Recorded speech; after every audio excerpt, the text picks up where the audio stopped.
Hey guys. Tonight we're drifting somewhere warm, dusty, and humming with troubadour melodies. You're stepping into Aquitaine, a place so rich, so rebellious, and so drenched in swagger that even modern influencers would feel underdressed. You're wandering through vineyards that glow like sheets of molten amber, breathing in air that somehow tastes like honey and defiance.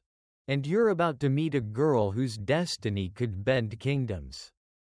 And honestly, if you had to live under 12th century hygiene rules or wear wool in July like she did, you probably wouldn't survive at all.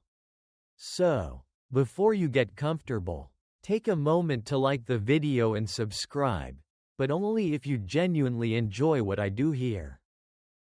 Go ahead and tell me in the comments where you're listening from and what time it is, because Eleanor's story hits differently at 2 a.m. under a soft lamp.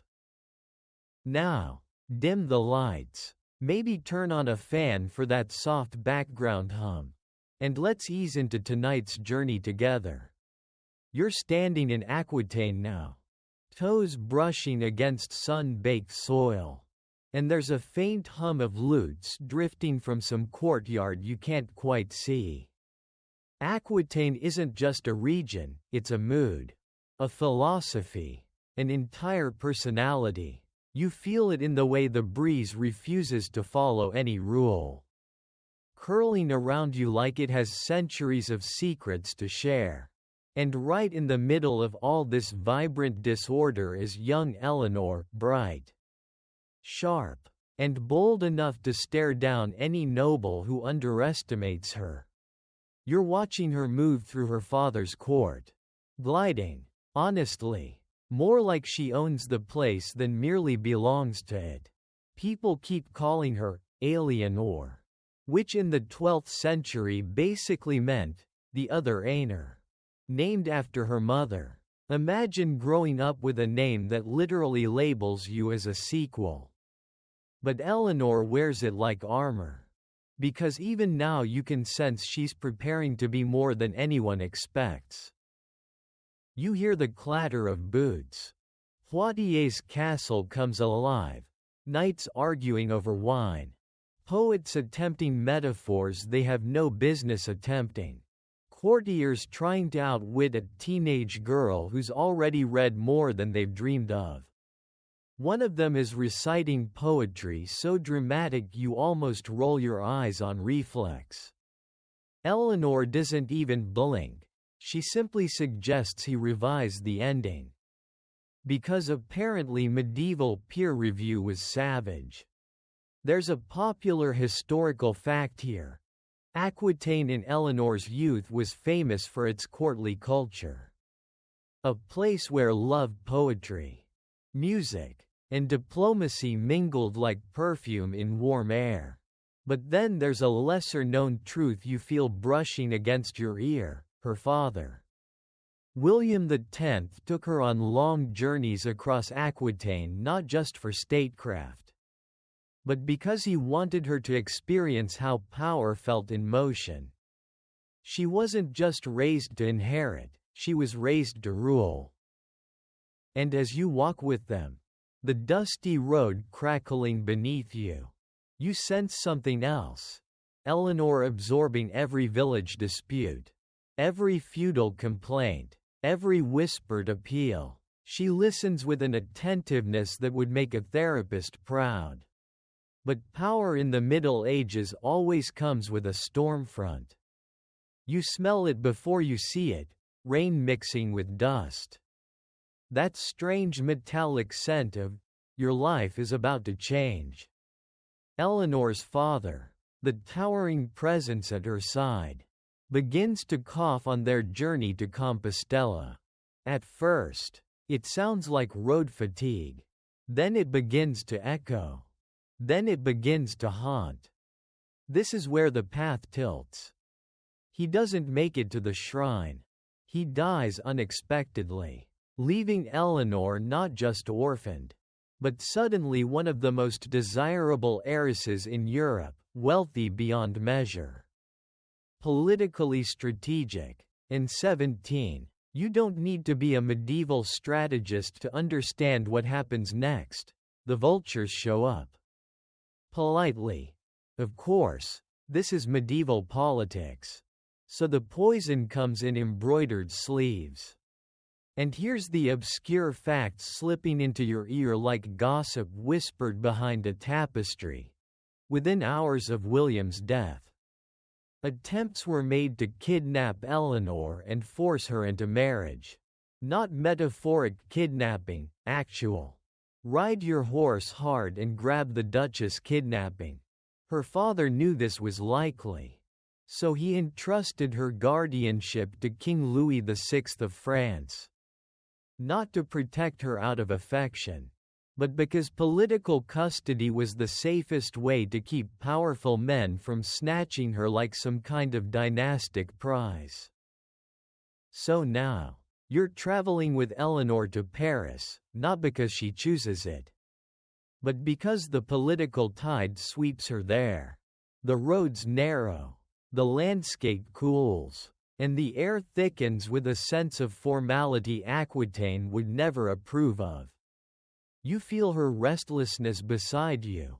Paris may be the center of French power, but compared to the sun-lit charm of Aquitaine, it's like stepping from a warm bubble bath into a tax office lobby. Yet even now, even as she rides toward a future she didn't design, she carries herself with the strange, unbending confidence of someone who has learned to turn misfortune into momentum. Historians still debate how much agency Eleanor truly had in these early transitions, whether she subtly maneuvered her own destiny or whether the currents of royal politics simply carried her along. But as you watch her straighten her shoulders, as if reminding the world she is still the Duchess of Aquitaine, you feel that familiar spark, the one that makes you think, this isn't someone who disappears into anyone's shadow. A flock of birds wheels overhead. The sky is streaked with gold. You notice the way Eleanor watches the horizon, as though measuring the distance between who she is and who she is about to become. You feel the quiver of carriage wheels, the flutter of banners, the mixed scent of lavender and leather. You hear the whispers of courtiers, amused at the idea of a teenage girl ruling such a vast territory. You also hear them fall abruptly silent when she glances their way. You walk beside her in the gathering dusk, listening to hoofbeats echo like a heartbeat against stone. The intensity of Aquitaine still clings to her, the laughter, the music, the freedom, and maybe to you as well. You remember, suddenly, how the place felt like a living creature, humming with possibility. You carry that warmth with you as Paris looms ahead. And through it all, Eleanor keeps moving forward, steady, composed, like a queen not yet crowned but already practiced. You see the faintest smile ghost across her lips, the kind that says she knows more than anyone suspects.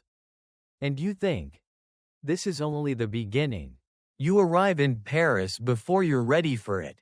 The place feels colder, tighter, and altogether too serious, as though every building has been scolded into standing straight. The air even smells different from Aquitaine. Less honey and thyme, more wet stone and complicated paperwork. And right beside you, Eleanor sits tall on her horse, pretending she doesn't feel the weight of every curious eye tracking her. You can almost hear the collective thought of the court. This is the girl who inherited half of France.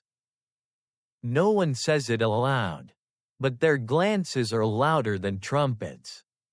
The procession winds through the city. And you have to admit, Paris has its own kind of beauty. It's just the stern kind, the wipe your feet before entering sort.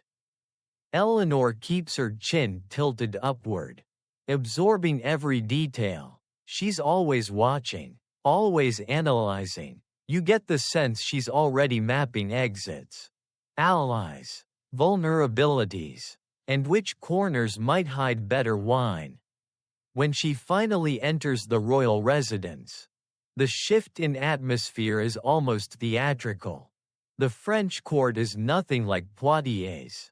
There, people laughed too loudly, sang too badly, and argued too passionately. Here, you feel as though laughter requires a permit. A poet in this place wouldn't dare rhyme the wrong syllable for fear of starting a diplomatic incident. King Louis VI, red-faced and wheezing from poor health, receives her with genuine affection. He had promised her father to protect her. After all, but your attention drifts toward the slight, bookish prince standing just behind him. Louis, soon to be Louis VII. If things go the way everyone expects. He's trying very hard to look authoritative. He's also failing, not in a tragic way. Just in a, he studied monastic texts more than human interactions, way. Louis and Eleanor might as well come from different planets. He's all piety and soft-spoken duty, she's sunlight, sharp humor, and a tolerance for nonsense that trends dangerously close to zero. But here's the well-known bit.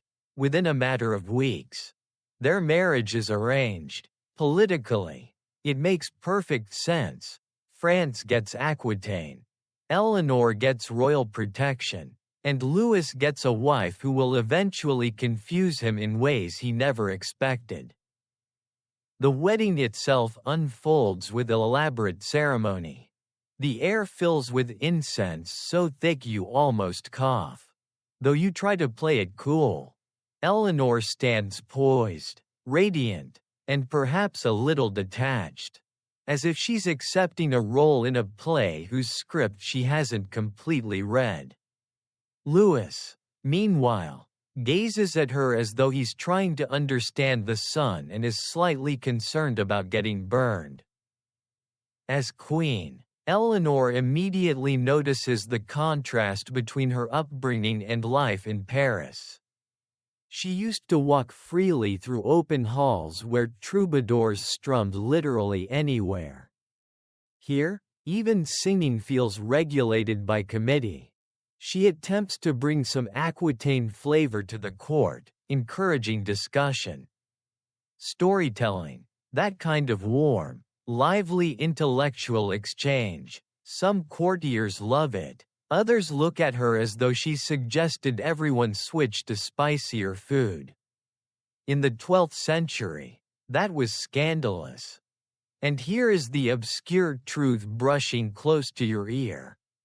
Eleanor tried introducing Southern courtly customs that emphasized refinement in romantic behavior, subtle gestures, poetic admiration, emotional nuance. But in northern France, where romance often meant shouting your feelings across a muddy field, this was baffling. There are recorded anecdotes of nobles literally asking whether such delicate forms of affection were even appropriate for Christians.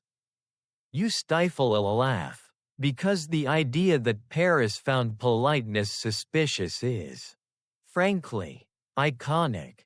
Still, the union between Eleanor and Louis isn't doomed right away. You watch them travel together. And at first, there is a cautious sort of affection. Louis tries so hard to be the husband he believes God expects him to be. Eleanor tries to be patient with his endless prayers, his constant advisors, and his habit of overthinking everything. You get the sense that if he were alive today, Louis would be the guy who reads every appliance manual cover to cover before turning it on. But then, gradually, you feel the tension creeping in. Eleanor is brilliant, outspoken, and politically savvy. Louis has a talent for worrying. You witness the subtle moments. Eleanor offering a strategic suggestion. Louis hesitating because a cleric might disapprove. Eleanor biting back the urge to roll her eyes. Louis misreading that silence is support. A tiny mismatch repeated enough times becomes an earthquake. You continue walking with them through the narrow French halls that echo a little too much.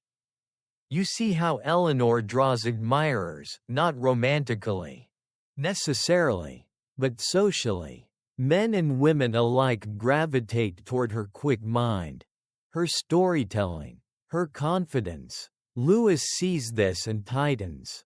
Not out of jealousy but from fear of losing control.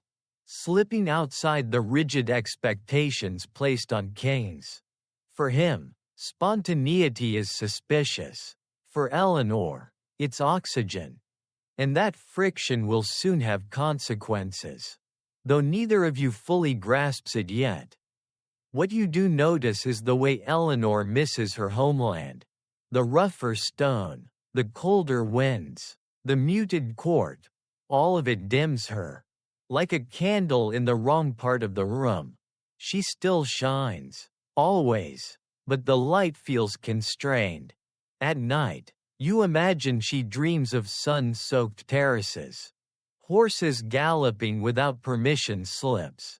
And conversations flowing like spilled wine. You pause as she crosses a cloister walkway. The hem of her gown brushing stone. She's smiling politely at a bishop who is lecturing her about proper queenly modesty. You can practically hear her inner monologue. I survived Aquitaine. I can survive this conversation. You're proud of her. You're also mildly concerned the bishop might spontaneously combust under the force of her suppressed sarcasm. Historians still debate how invested Eleanor truly was in shaping French policy during these early years, whether she was already pulling strings subtly, or whether she held back out of respect for the inexperienced Louis.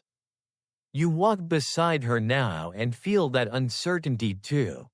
She is navigating currents she didn't choose while quietly gauging how far she can push without sinking.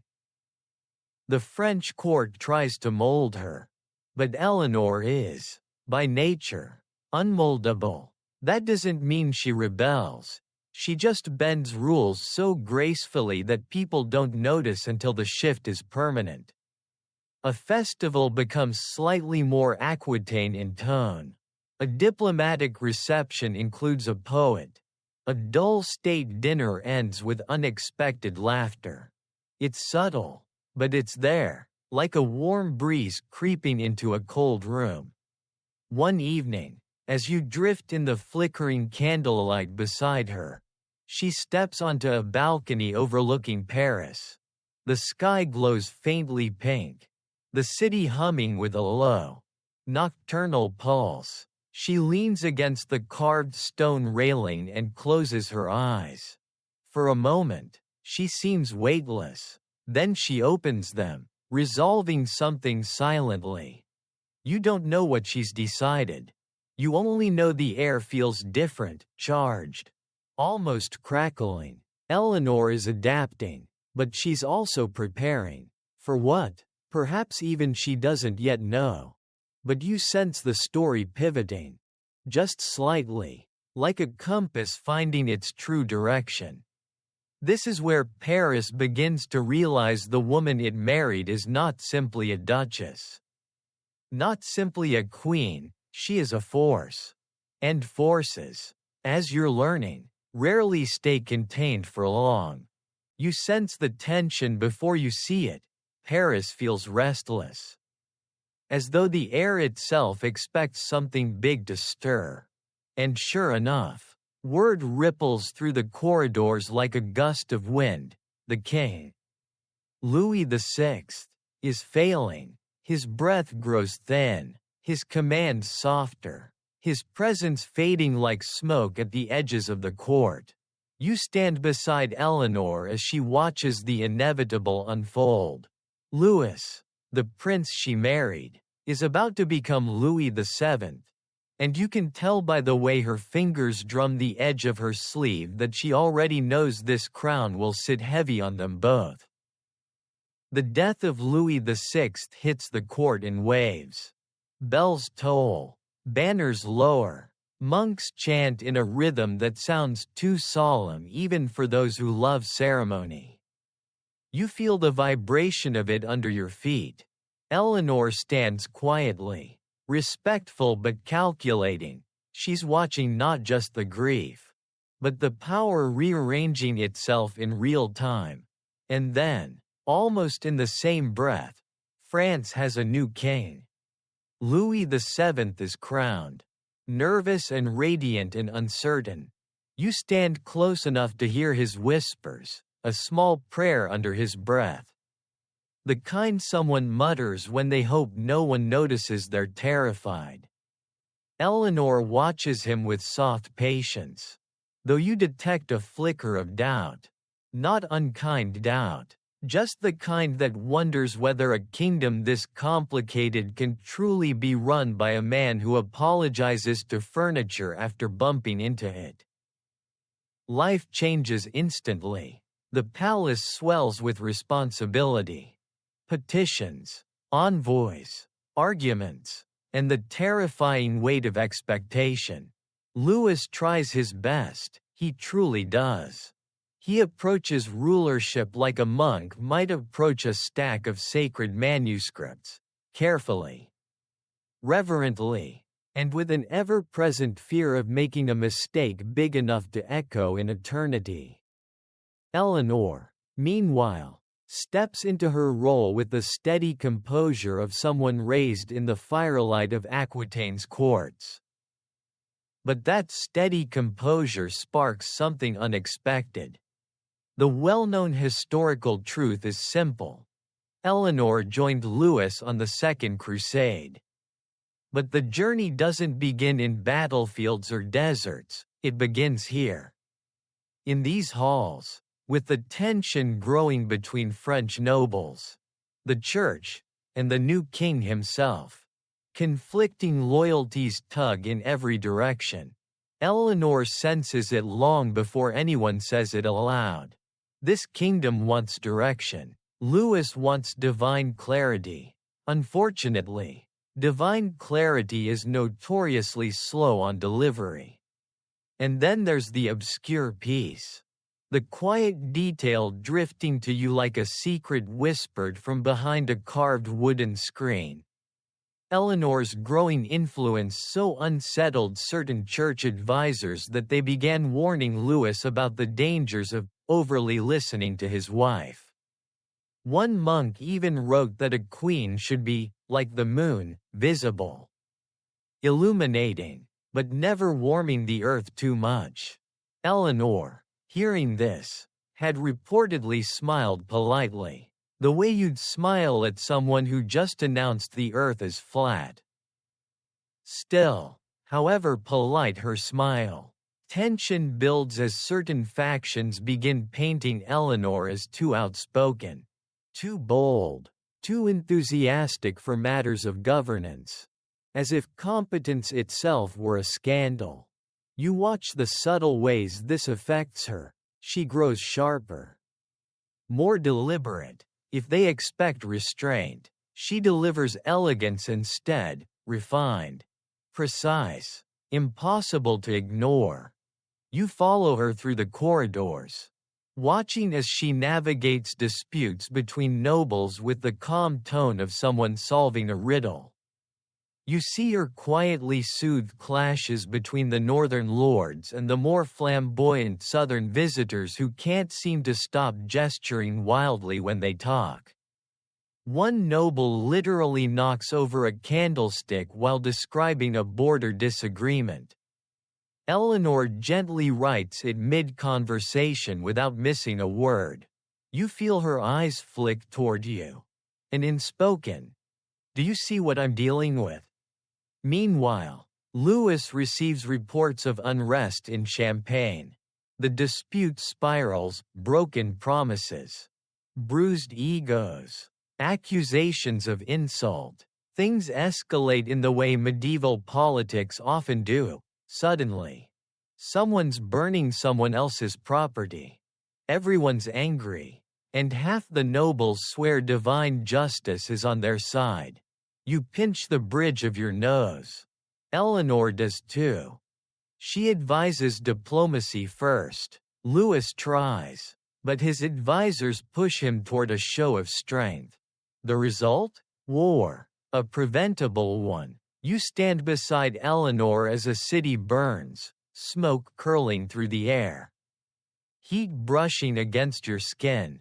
The kind of scene that leaves you both stunned and unsurprised. Louis calls it justice. Eleanor calls it a terrible idea, though not quite out loud. Historians still debate how much Eleanor influenced Louis's decisions during this crisis, whether she urged restraint, urged action, or simply witnessed the entire tragedy with increasing frustration. You feel her frustration now, humming beneath her breath like a low, vibrating strain. And then comes the moment everything twists. The Pope calls for a crusade. Louis, devout and yearning for redemption after the disastrous Champagne affair, leaps at the idea: redemption, purpose, a chance to be the king he imagines. But the court is stunned when Eleanor announces she will accompany him.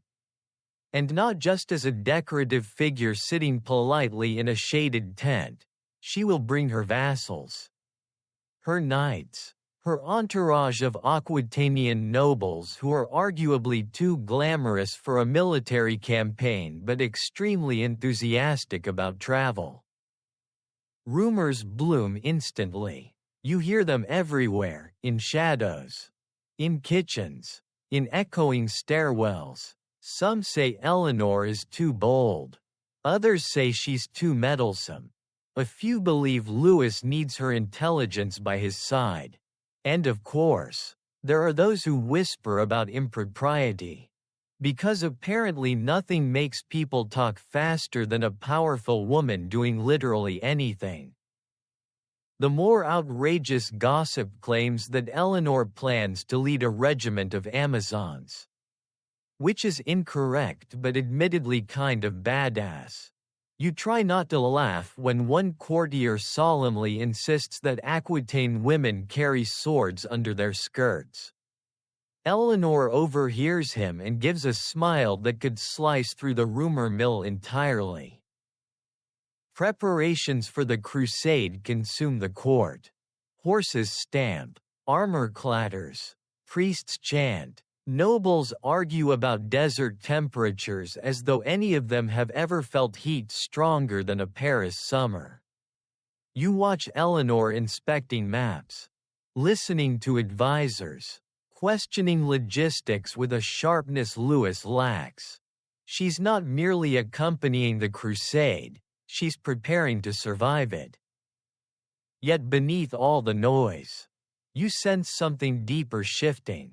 Louis is becoming more devout, more rigid, more distant. Eleanor is becoming more decisive, more aware of her own political instincts. You feel the widening space between them like a draft slipping under a door. Late one evening, as candles sputter low, Eleanor steps onto another balcony, different from the one in Paris before her marriage. Yet carrying the same weight of unspoken thought. The breeze here tastes colder. The night hums with anticipation. She rests her hands on the stone and whispers something you can't quite catch. Maybe a hope, maybe a warning, maybe a promise to herself. You stand beside her, feeling the heartbeat of the kingdom shifting beneath your feet. The crusade looms ahead, a pilgrimage. A war, a proving ground, and perhaps the beginning of a fracture neither she nor Louis can repair. You take a breath, so does she.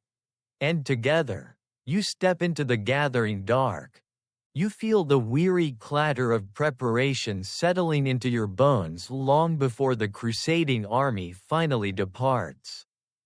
Weeks of planning have sharpened everything, armor gleams. Banners snap in the wind, and the mutter of nervous horses fills the courtyards. Eleanor moves through the bustle like someone born to command chaos. You watch her steady a skittish mare, adjust a knight's gauntlet with a practiced flick, and discuss provisions with a tone that tells the quartermaster he'd better get it right unless he wants his grain sacks personally audited. Lewis prays. A lot. He prays at dawn, at midday, at dusk, and whenever he's overwhelmed by the logistics of moving thousands of people toward Jerusalem. You're tempted to suggest he pray for shorter checklists. But you restrain yourself. Eleanor, however, occasionally gives you that look, one that whispers, "If he adds another vigil, I'm marching ahead without him." At last, the crusading host sets out. The sound is deafening, iron hooves striking stone, the rattle of supply wagons, the constant hum of thousands of boots. You travel beside Eleanor, feeling the anticipation rolling off her like heat. This isn't just a pilgrimage for her, it's movement, novelty, space to breathe. Aquitaine taught her how to thrive on the road, and she seems almost lighter now that the boundaries of the court no longer press in around her. The journey through Europe is long, and the sights shift like pages turning in a restless book. Dense forests, glittering rivers, market towns buzzing with curious onlookers. You and Eleanor catch glimpses of windows flung open just so people can stare at the queen who rides with such confidence. She doesn't merely accompany Lewis, she rides at the head of her own vassals. A separate force braided into the crusading host. That's your well-known historical fact tonight. Eleanor led a contingent from Aquitaine, and their bright banners can be spotted like scattered jewels threaded through the march. Lewis, meanwhile, rides with a posture so stiff you worry his armor has fused with his spine. Every time the procession halts, he prays again, consulting bishops with intense whispers that suggest he's trying to negotiate with God about battle strategy. Eleanor gives him space but also gives you a quiet side glance that says, "One of us needs to know how to read a map, and it won't be him." As you continue southward, the journey becomes harsher. Roads deteriorate into muddy tracks. Rain beats down like it's personally offended by the crusade, and supplies dwindle faster than anyone predicted. There's grumbling among the troops, the kind that grows from a murmur into a low, rolling thunder. Eleanor listens carefully, noting who complains constructively and who simply likes the sound of their own voice. You suspect she's mentally reorganizing the army based on these observations. But as much as she tries to maintain order, there's another force moving through the ranks: rumor. The moment a woman leads anything in the Middle Ages, even a group of her own vassals, tongues wag like banners in the wind. Some say she's too bold. Some say she's the heart of the crusade. And some say she rides at the front because she thinks the men are too slow.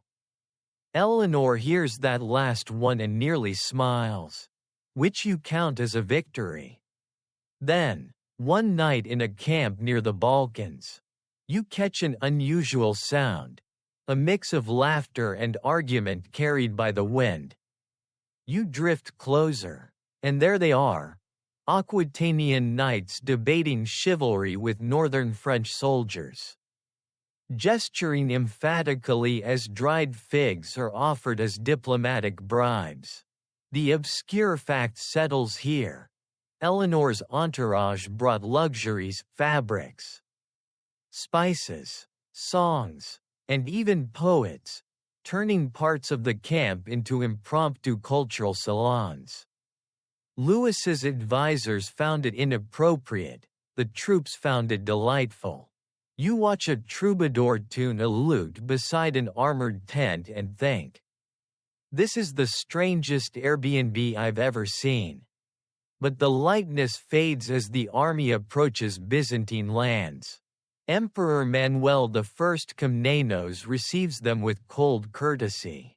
His court shimmering with silk and suspicion. You feel the air tighten around Eleanor as she enters Constantinople. This place is grand, glittering, overwhelming, and absolutely not interested in French crusaders causing trouble. Eleanor, however, absorbs the splendor with eager eyes. Mosaics swirl under lamplight, incense curls through vaulted halls, and the emperor watches her with an expression that suggests he's assessing not her beauty, but her mind. Diplomatic dinners stretch late into the night. You sit beside Eleanor as golden plates appear, each dish spiced in ways the French squint at suspiciously. Louis tries to identify every ingredient as though he's taking an exam. Eleanor simply enjoys it. You suspect she prefers a world that pushes her senses rather than suffocates them. Historians still debate whether Eleanor spoke privately with Manuel, whether she negotiated aspects of the Crusades movement through his empire, or whether she simply impressed everyone present by not acting lost among foreign splendors. You watch her now, observant and composed, and think any of those versions might be true. Yet even here, even amid Byzantine brilliance, trouble brews. The Crusades' leaders distrust Manuel. Manuel distrusts the Crusaders. Everyone distrusts the weather, which has started behaving like a bored toddler, hot, cold, windy, and occasionally dramatic. Miscommunication spirals. Accusations flare. Eleanor senses the tension deepening like cracks in stone. And then, Asia Minor. The crossing marks a shift you feel in your chest. The landscape turns harsher. The air drier. The heat presses against your skin like a hand that doesn't quite know its own strength. Eleanor ties a scarf at her neck. Determined but wary. Louis prays again. You remind yourself not to sigh too loudly. Marching through Anatolia is misery. Dust clogs throats. Water grows scarce. And the enemy, skilled, swift, relentless, haunts the crusading column. You feel eyes tracking you from ridges and can't shake the sense that the land itself is assessing your chances and betting against you. Then comes the debacle at Mount Cadmus. It's chaos, raw and immediate. The French column stretches too thin. Scouts misjudge terrain, and the rear guard is ambushed. You hear shouts, metal clashing, horses screaming. The line buckles like fabric tearing under strain. Eleanor's contingent pushes forward, trying to reinforce the broken sections. And you swear you've never seen her move with such clarity of purpose. The air fills with dust so thick you taste it on your tongue. Louis, separated from his troops, reportedly takes refuge in a tree, yes, an actual tree, which is not the most kingly posture but certainly a memorable one. You spare a moment's compassion, then mentally log the scene as one of the 3 jokes you are allowed this chapter. The army reels from the disaster. Anger flares like sparks in dry brush.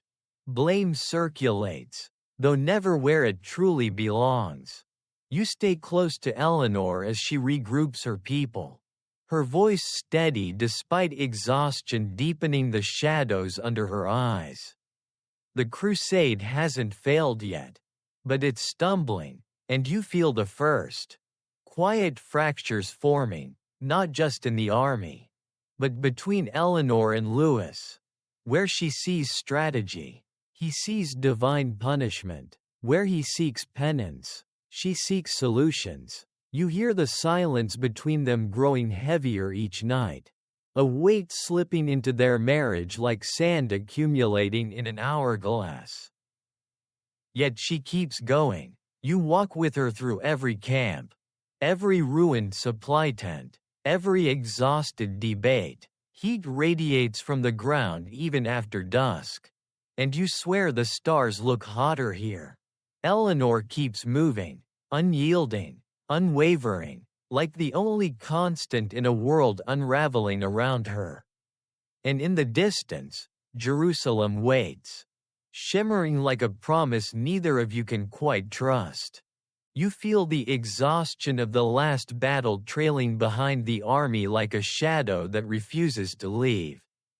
The march resumes, but something in the air has changed. Before Cadmus, the crusade felt misguided. Now it feels cursed.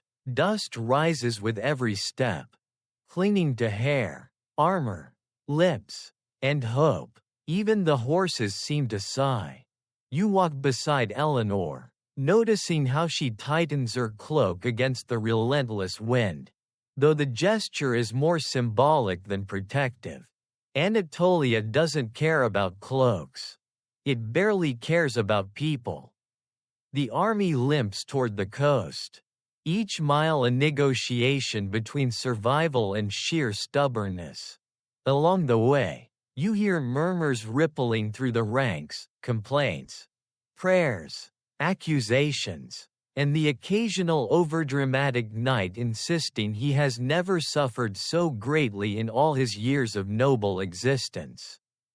Eleanor listens, head tilted, and you can almost hear her inner reply, if you can complain.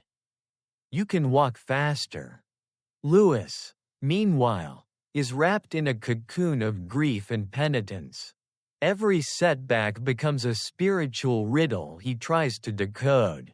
You want to tell him that the answer is better logistics. But he seems determined to interpret the crusade as an extended theological essay. Eleanor gives him space, though the silence between them now feels colder than the desert night. Finally, you reach the coastal city of Italia, your well-known historical fact for this section. The French army had hoped for rest, supplies, and a safe sea passage.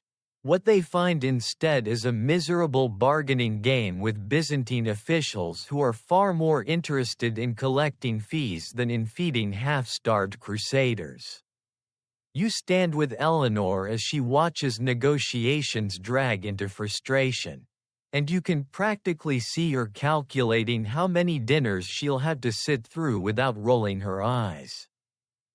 The city itself smells of salt, sweat, and disappointment. Fishermen shout along the harbor. Merchants haggle loudly, and seabirds circle overhead with an arrogance that suggests they've witnessed this chaos too many times to care.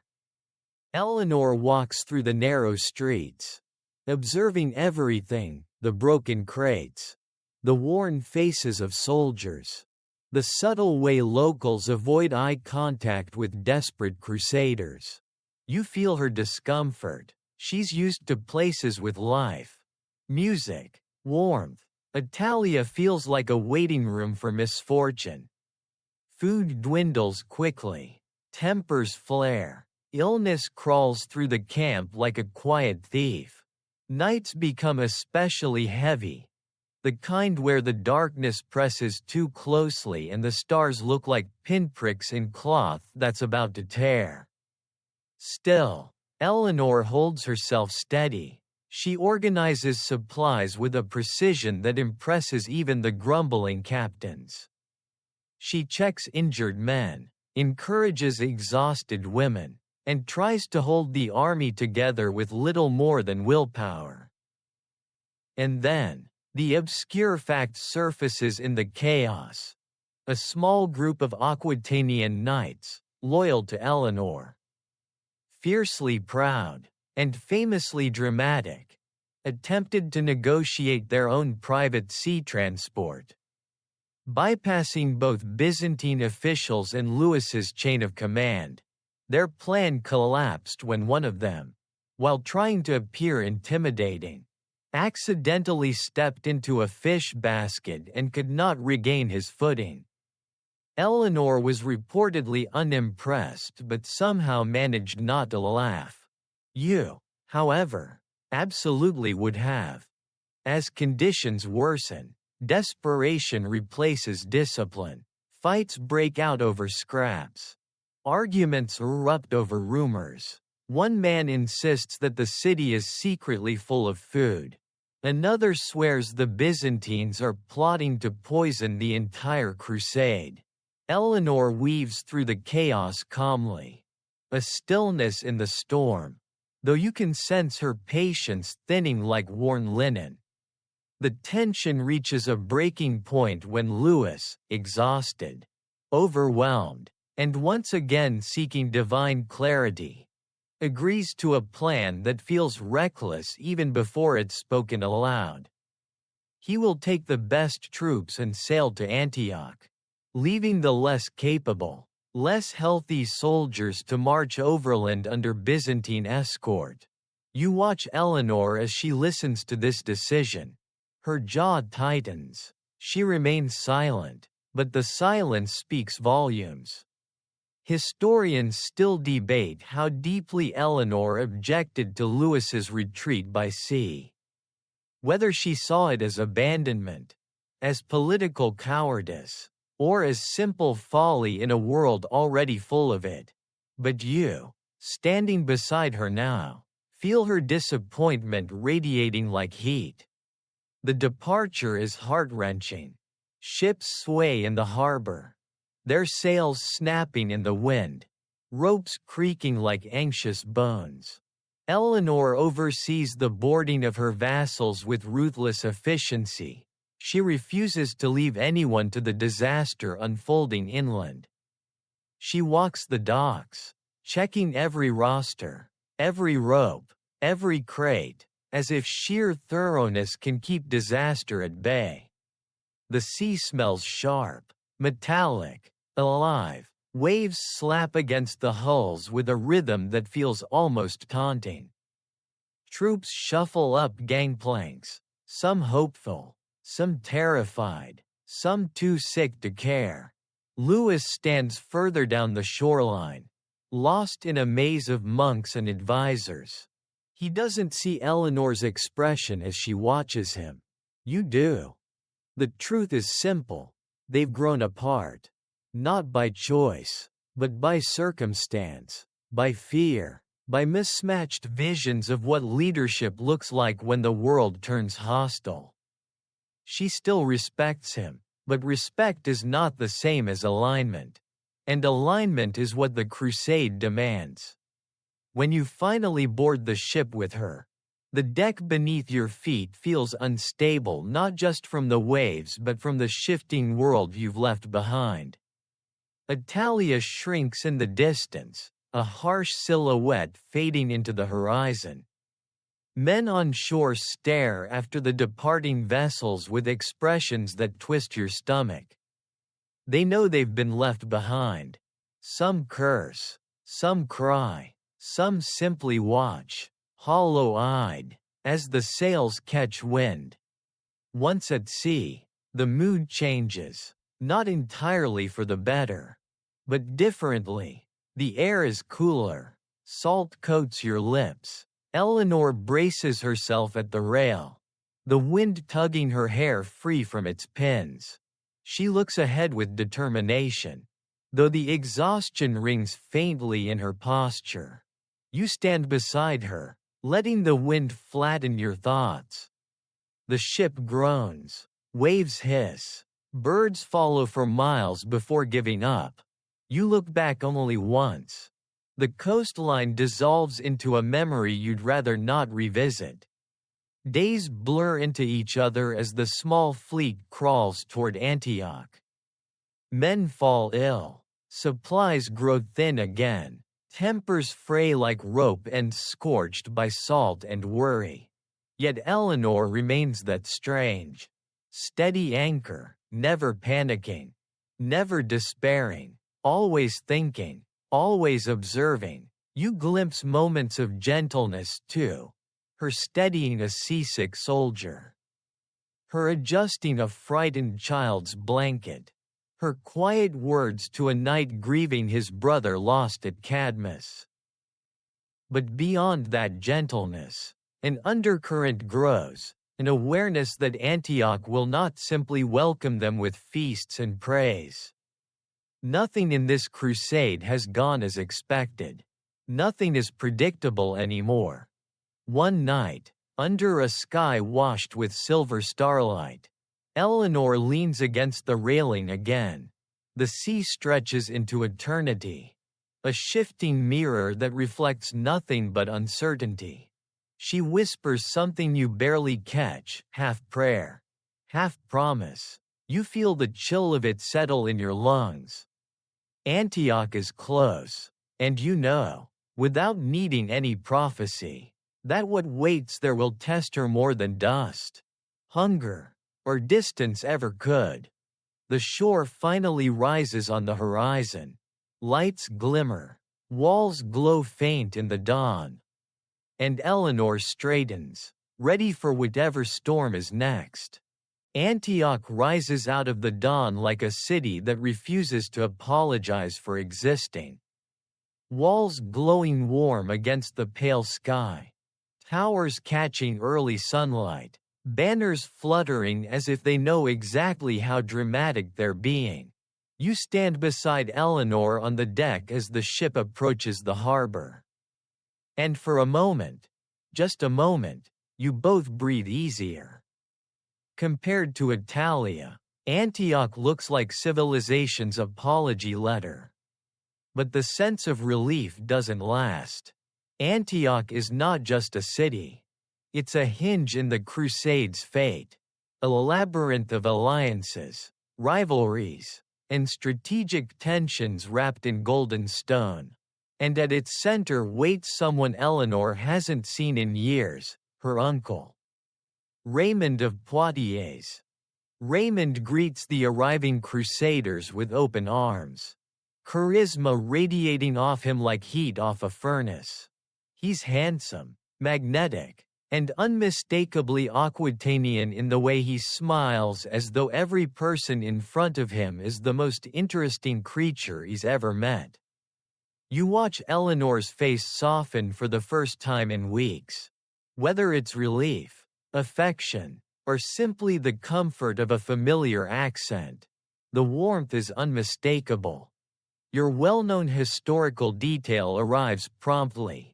Eleanor and Raymond were unusually close. Something every chronicler of the era made absolutely certain to note, much to the delight of gossip lovers from the 12th century straight through to today. In fact, you barely set foot on Antioch's streets before whispers begin swirling faster than market dust. People murmur that Eleanor and Raymond walked together too often, talked too long, laughed too easily. They ignore the fact that Eleanor desperately needs an ally and Raymond desperately needs military support. You'd think after weeks of starvation, ambush, and despair, people would have better things to do than gossip. But no, medieval rumor mills never sleep. Louis arrives in Antioch days later, exhausted and tense, and you can practically see the moment he begins to sense the shift. Antioch awakens something in Eleanor. She's energetic again, engaged, alive. She discusses strategy with Raymond at long dinners, studies maps under lamplight, listens intently as he explains the precarious balance of power along the frontier. She is, in every visible way, a political partner. Louis is not. The rift widens. Raymond's arguments are compelling. The crusade should prioritize securing nearby territories, especially Aleppo, which threatens Antioch constantly. If they don't act, the entire region could crumble. Eleanor sees the logic instantly. Louis, however, is fixated on Jerusalem as the only acceptable destination. Pilgrimage, he insists. Penance. He's looking for spiritual victory in a campaign that now demands military precision. Eleanor tries to reason with him. You hear her soft tone at first, measured, careful, patient, but Louis bristles. Raymond presses harder. The discussions turn into arguments. The arguments into standoffs. And you watch, powerless, as something in Louis shudders shut. You follow Eleanor through Antioch's palace, through sunlit courtyards where citrons scent the air, through war rooms where men cluster around maps that look frayed from overuse. She belongs in these rooms. She thrives here. The military commanders listen when she speaks. Raymond treats her as a partner. She's not a queen in Antioch, she's a strategist. And Louis hates it. One evening, you stand by a column as yet another council meeting erupts into strained voices. Eleanor urges action, swift, targeted, meaningful. Louis counters with vague pieties. Raymond finally slams a hand on the table hard enough to rattle cups. The silence afterward is thick, almost physical. You can feel it lodge in your throat. Then comes the moment everything tilts. Louis accuses Eleanor of undermining him. Eleanor accuses Louis of ignoring reason. Raymond accuses Louis of religious stubbornness. And rumors, those inevitable, corrosive little specters, slither in to finish the damage. The whispers about Eleanor and her uncle intensify until even Louis, who normally assumes the best in everyone, begins to doubt. Historians still debate whether Louis truly believed the scandalous gossip or whether he used it as a pretext to regain control over his increasingly independent queen. But seeing him now, avoiding Eleanor's gaze and refusing to remain in the same room as Raymond, you sense that truth and rumor have become indistinguishable to him. Then, quietly but decisively, Louis orders the crusade to depart Antioch. Eleanor refuses.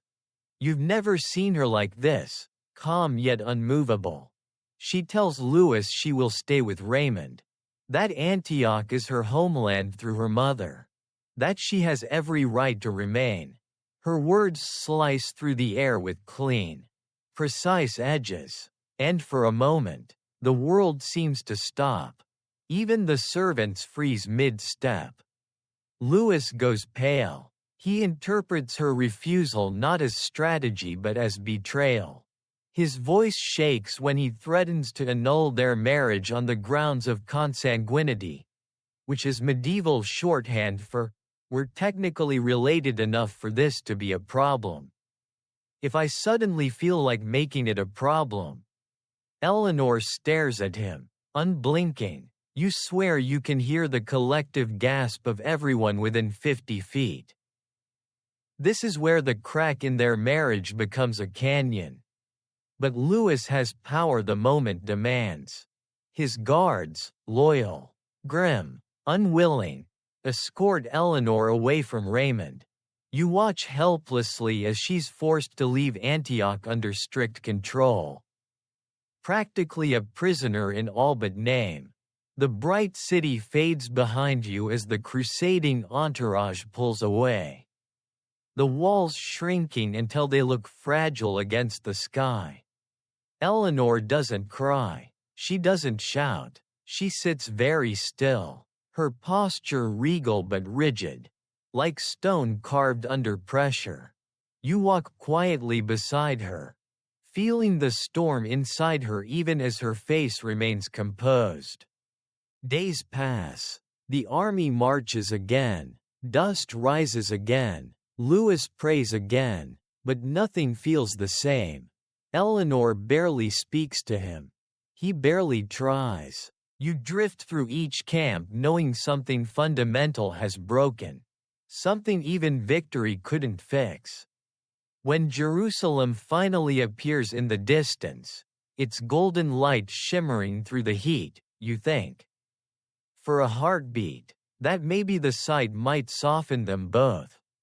It doesn't. The city shines, but the marriage does not. The Crusade's failures and losses pile up. Plans unravel, morale sinks, and though Eleanor does her duty, supports the wounded, and maintains her dignity, she exists now behind an invisible barrier Louis will not cross. Jerusalem receives them with ceremony. But the pageantry feels hollow. Prayers echo against stone, distant and cold. The crusade accomplished little. Disappointment hangs over everything like a veil. And Eleanor, you can see it in her eyes, now understands something she hasn't admitted aloud. Returning to France will not mend the fractures. They began in Paris, widened in Anatolia, and split open entirely in Antioch. The road home waits, heavy, long, and carrying the weight of everything lost between them. But for now, you walk with her through Jerusalem's winding streets, feeling the beginning of a new kind of silence, one that does not end at the walls. Jerusalem should have felt like a victory, or at least like a moment of spiritual clarity. But for you and Eleanor it feels more like a stage set where the actors forgot their lines. The city glows in the morning sun, stone burning gold. Markets humming, pilgrims crossing the streets as though each step carries divine weight, but something between you and Eleanor flickers cold. Louis prays at every holy site he can reach. He kneels so often you fear his kneecaps may develop their own calluses. Eleanor walks beside him, not cold, but distant, her gaze always scanning, always assessing, as though this entire pilgrimage is a fragile vase she's trying not to drop. Still, even with all the tension, you feel an odd pull in the air, a kind of resonance. Eleanor pauses at the Church of the Holy Sepulchre. Lowering her head, you lean closer and hear her whisper, not for glory, but for clarity. There's something tender in that, something vulnerable, and it lingers with you long after she steps back into the bustle. The city's beauty is a shock to your senses: warm bread, incense, dust, spices, the chatter of dozens of languages blending into a river of sound. Eleanor enjoys these little sensory anchors. You see it in the faint lift of her shoulders, the way she stops to observe a mosaic, the softening in her expression as a group of children dart past her with fabric kites that snap against the wind. These moments are fleeting gifts, and she takes them gently, without letting herself hope for more. But the Crusade's failure hangs like smoke. No great victory. No reclaimed territories, no triumphant stories to carry home. Just exhaustion, grief, and the lingering humiliation of the disasters along the way. The knights keep glancing at the horizon as though expecting divine intervention, or maybe a miraculous boat home with comfortable cushions. You'd settle for either. Louis, weighed down by spiritual disappointment, becomes even more devout. If he were any more pious, he'd simply float away. He listens to clerics for hours, seeking explanations for the Crusade's collapse. Eleanor listens too, but with the deep, bone-tired patience of a woman who has survived enough sermons to last 10 lifetimes. Occasionally she leans toward you and murmurs something like, "If he adds one more confession to today's schedule, I'll need my own pilgrimage, preferably to a quiet beach." Louis and Eleanor rarely speak directly now. When they do, the words feel blunt, tired, and shaped by the memory of Antioch's bruising arguments. You sense that every time Louis looks at Eleanor, he sees Antioch's accusations still clinging to her like dust. And every time Eleanor looks at Louis, she sees a man who dragged her away from her birthplace without listening, not to strategy, not to reason, not to her. As you walk through Jerusalem, you find yourselves drawn repeatedly to the small, shaded courtyards where fountains bubble softly. Eleanor sits beside one, her fingers brushing the water's surface. You sit next to her, and a long silence stretches between you. But this one feels gentler. You let the sound of trickling water fill the spaces neither of you want to voice. Eventually she sighs, a long, slow unwind of breath, and admits, "I came here hoping the journey might change something." She doesn't specify what. She doesn't need to. You understand too well. Your well-known historical fact arrives quietly. The crusade officially ends with barely any military success. But Louis insists on performing the rituals of pilgrimage before returning home. Eleanor participates gracefully, but you see the way her posture stiffens when clerics praise Louis's suffering as holy endurance. She doesn't begrudge him faith. She just wishes faith came with a little more practicality and significantly fewer disasters.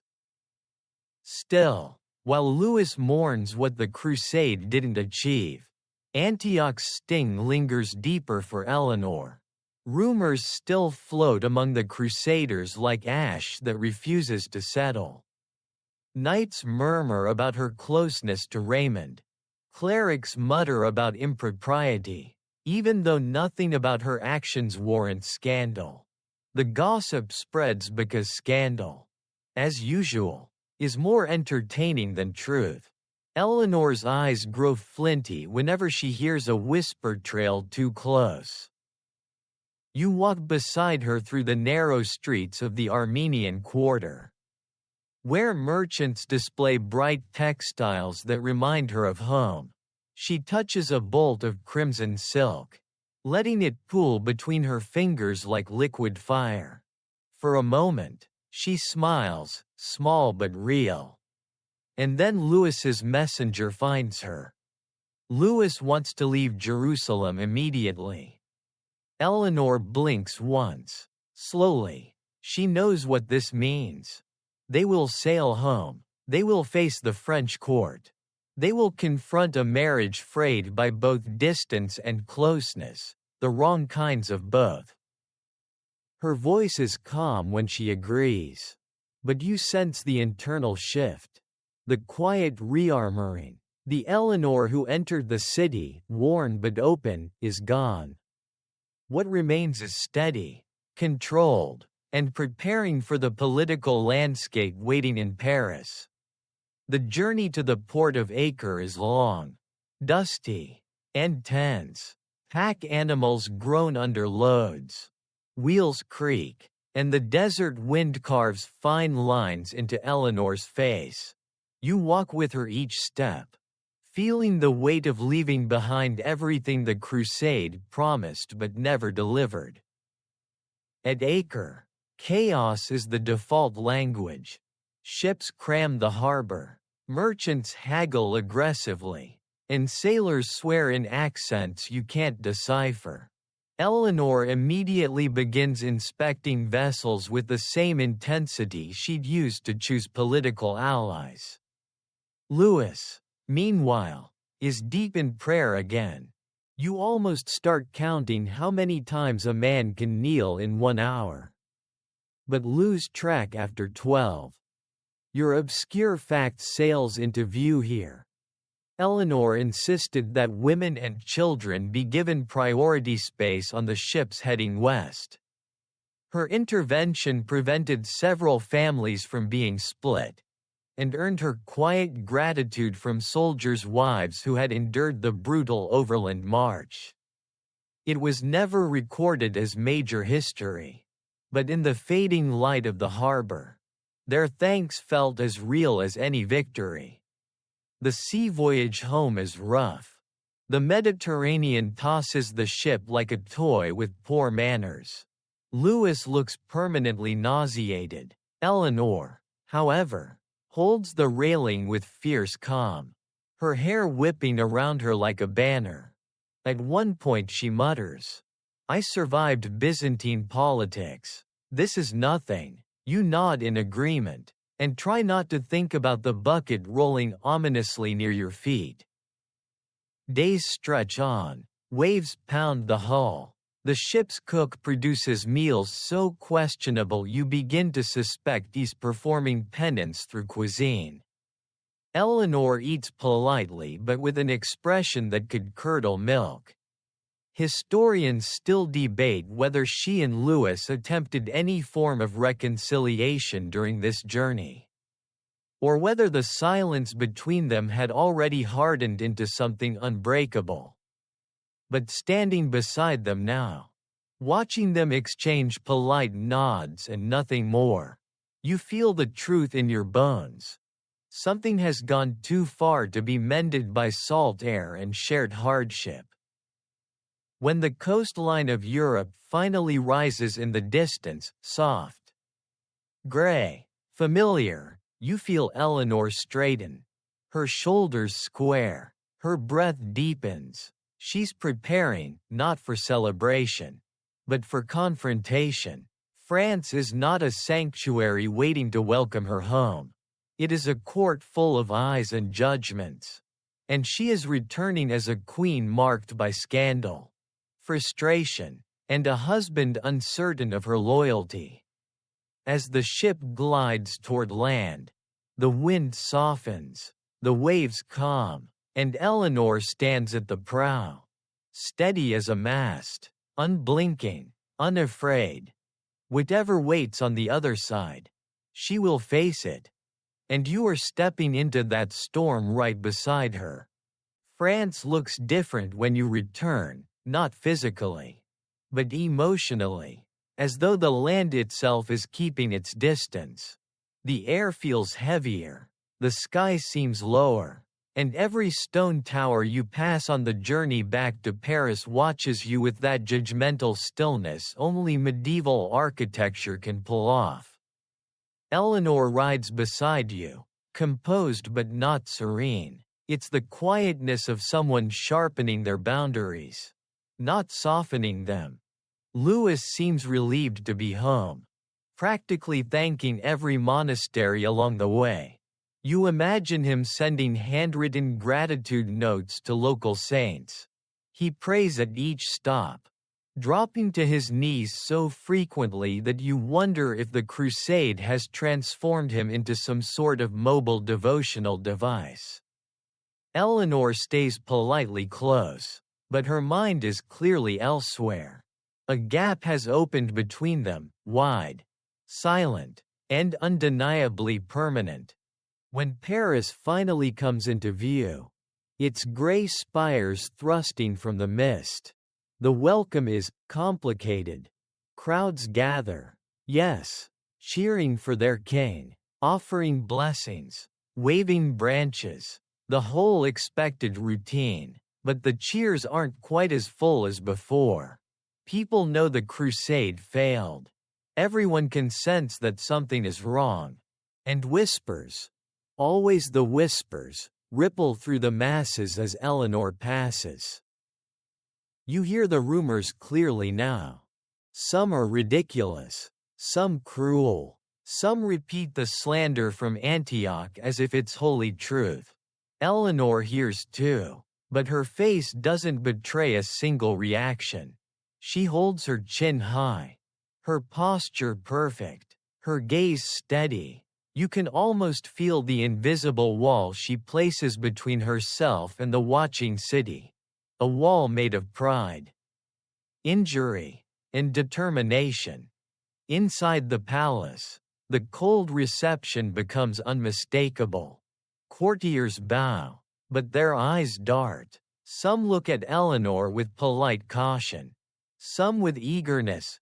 Scandal is the best entertainment they've had in years. And a few wear expressions so calculating you swear they're doing math in their heads.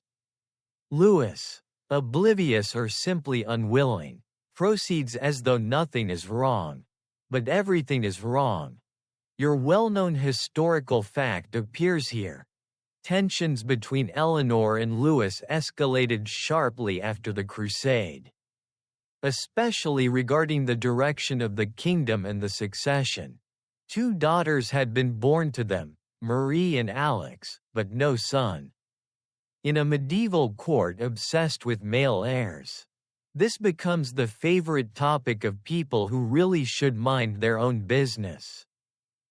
And then comes the obscure detail you almost choke on. The Archbishop of Bourges delivered a sermon shortly after their return that used the story of Lot's wife, yes, the one who turned into a salt statue, as an allegory for disobedient women. Everyone in the palace understood exactly who he was talking about. The bishop probably thought himself subtle. Eleanor, listening with a serene expression and a grip on her armrest that could crack walnut shells, thought otherwise. You walk with her through the palace garden later that afternoon. The air feels cooler than you remember. The flowers half wilted, as though Paris is conserving its beauty for someone more appropriate. Eleanor brushes her fingertips along a row of rosemary, releasing a sharp, comforting scent. She inhales, closes her eyes briefly, and you sense her searching for some piece of herself that hasn't been touched by politics or slander. But peace is short-lived. A council meeting pulls her back inside. You follow silently.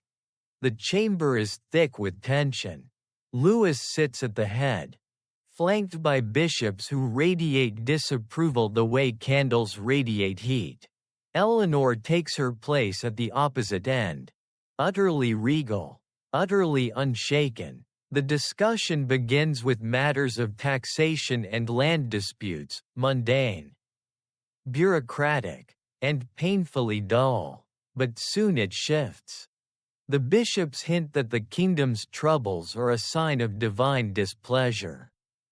Louis nods vigorously. Eleanor arches one eyebrow. You almost applaud. Then the conversation circles, inevitably, to the marriage. Whispers of consanguinity surface again, thinly veiled suggestions that perhaps the union should be reconsidered. Louis doesn't look at Eleanor. Eleanor does look at Louis, and the glance is sharper than any weapon forged for the crusade. You watch her breathe in slowly, evenly. She doesn't speak until the room has grown thick with unspoken accusations. Then she rises. Her voice is steady, calm, clear as water running over stone. She reminds the council of her loyalty, her role, her contributions. She reminds them of Aquitaine's magnitude, its wealth, its strategic importance, resources she brought into the marriage.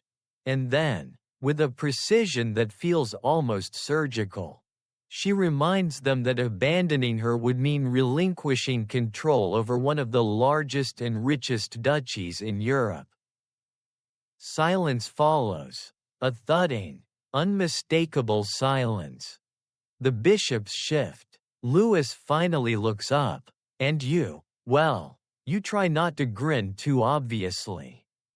Historians still debate whether this speech truly occurred, or whether chroniclers embellished the moment to highlight Eleanor's political brilliance. What they don't debate is her impact. Paris may question her loyalty, but no one can question her intelligence. Still, words cannot mend something already splintered. Weeks pass. Tension calcifies. Where once Eleanor and Louis disagreed gently, now they barely speak beyond formalities. Eleanor pours her energy into Aquitanian affairs, communicating constantly with her southern vassals. Louis sinks deeper into piety, retreating behind walls of confession and counsel. At night, when the palace quiets, Eleanor sits by a narrow window overlooking the city's rooftops. You sit beside her, the stones cool beneath you. She doesn't say she's lonely. She doesn't say she's hurting. She doesn't need to. You can feel it in the stillness around her, in the way her shoulders drop only when no one else can see. Winter wraps Paris in its icy grip. Snow gathers on bridges. Fires crackle in the great hall. But inside the royal marriage, the cold has already settled. Then comes a spark that changes everything. Talk begins, not whispered this time but openly, about a new campaign in Toulouse, a region whose political ties are tangled into Eleanor's lineage and history. She knows these lands. She understands their rulers. She could negotiate peace. She could lead strategy. She could help Louis in ways no one else can. But Louis ignores her counsel again. You walk beside her as she steps away from yet another council meeting where her voice was dismissed. Not because she was wrong, but because the men in the room could not bear to acknowledge she was right. The corridor stretches long and dim. Her footsteps echo softly. Her breath clouds in the cold. In that moment, you see it happen, not a dramatic collapse, not a fiery explosion, but a quiet realization settling like frost. She cannot spend the rest of her life beside a man who refuses to hear her. You don't say anything, you just walk with her, feeling the shift, the pivot, the beginning of the end. And outside, beyond Paris's walls, Aquitaine calls to her like a distant, sunlit memory, warm, wild, and unmistakably hers. You feel it long before it happens, the quiet shift in the air. The way conversations soften when you and Eleanor approach. The way Louis pulls deeper into the orbit of clerics while Eleanor drifts steadily out of his gravitational pull. It's like watching two stars slowly sliding out of alignment. No explosion, no chaos, just distance. Accumulating grain by grain. Winter gives way to a reluctant spring. Paris thaws. The river stirs. Birds try their best to sound hopeful. But in the palace, nothing melts. You and Eleanor move through the halls as though wrapped in a silence everyone pretends not to hear. When news of unrest in Poitou arrives, a flare of conflict among vassals who never quite mastered the art of politeness, Eleanor comes alive in a way you haven't seen since Antioch. She reads the reports in a single sweep, then looks out the window. Toward the south, toward Aquitaine, her spine lengthening with something like certainty. Louis barely glances at the documents. He waves them off, insisting the problems are minor or the church will handle it or peace will return through divine grace. You can practically hear Eleanor's internal response, divine grace. Bless its heart, has not proven a reliable administrator. It's your well-known historical fact here. Eleanor increasingly withdrew from Parisian politics and began reasserting herself in Aquitaine, her own domain, where vassal loyalty and dynastic prestige still carried significant weight. You accompany her to yet another council meeting, though by now you know exactly how this will go. Eleanor offers strategic advice. Louis refuses it. Eleanor suggests negotiation. Louis leans on religious advisors. Eleanor outlines the political consequences. Louis retreats into caution. By the end, she looks like she's meditating just to avoid shouting. After the meeting, she walks ahead of you down a hallway lined with tapestries depicting heroic battles. She pauses at two knights clashing under a banner of Aquitaine. She studies it for a long moment, and her voice, when it finally emerges, is soft but certain. "I didn't come all this way," she murmurs, "to be treated like a decoration." You don't argue. You felt that truth building inside her for months. Court life becomes icy. Courtiers split into factions. Those who favor Louis's clerical advisors and those who quietly admire Eleanor's decisiveness. The latter group grows slowly but steadily, as though common sense itself has started recruiting. But then comes the fracture that can't be ignored. A messenger arrives with urgent news from Toulouse: political instability, estates disputing succession rights, brewing conflict that directly involves Eleanor's lineage. It's complicated, tangled in feudal obligations and a script only medieval lawyers could love. Eleanor insists the crown must intervene with diplomacy, asserting that her familial ties make her the ideal negotiator. Louis refuses. He doesn't just refuse, he dismisses her. Flatly, publicly, as though she's an overeager courtier who wandered into politics by accident. You feel the shock ripple through the room like a sudden gust of cold air. You know instantly this is the moment she will remember for the rest of her life. Later, when it's just the two of you walking through a secluded courtyard, she stops beneath an arch draped with climbing vines. Her breath trembles slightly as she exhales. "If he cannot trust my voice in matters that are mine," she says quietly, "how can he ever trust me at all?" The question lingers in the air, heavy as stone. Your obscure historical fact settles here. Eleanor attempted at least once, possibly more, to secure a formal separation from Louis before the final annulment. Some chroniclers noted she sought counsel from the Archbishop of Bordeaux about her rights as Duchess of Aquitaine. Though the details were buried beneath layers of political sensitivity, her desire to reclaim agency wasn't impulsive, it was rooted in legal strategy. But even legal strategy cannot fully shield her from the palace's cold scrutiny. Rumors flare again, fed by the same people who have been whispering since Antioch. They mutter that Eleanor is disobedient, too independent, overly assertive. They resurrect old slanders. They embellish new ones. You want to ask them whether they've ever actually met a functioning adult woman. But medieval etiquette sadly forbids this. Louis grows increasingly uneasy. Eleanor grows increasingly resolute. Then, one evening, the two of them attempt a private conversation. You hover nearby, unable to leave her alone in a palace full of watching eyes. But still giving them space.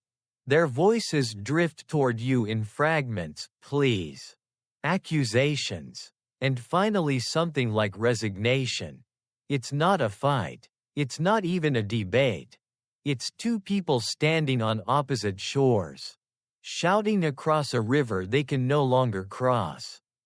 Historians still debate just how tense these final years were, whether the fracture was emotional, political, or a combination sharpened by the Crusades' failures. But you're here now, and you can feel the truth. The marriage is no longer a partnership. It is a performance, and the actors have forgotten why they took the stage. Then, spring sunlight spills through the windows one morning, and the decision arrives not with thunder but with formality. A council of bishops, urged along by Louis, convenes to consider an annulment. Consanguinity, their distant shared bloodline, becomes the official excuse. The real reasons, of course, lie tangled in politics, piety, disappointment, and years of misalignment. Eleanor doesn't fight it, not anymore. Not because she agrees with the reasoning, but because she sees the door opening, and beyond it lies Aquitaine. Autonomy, and a life where she doesn't have to dim herself to be tolerated.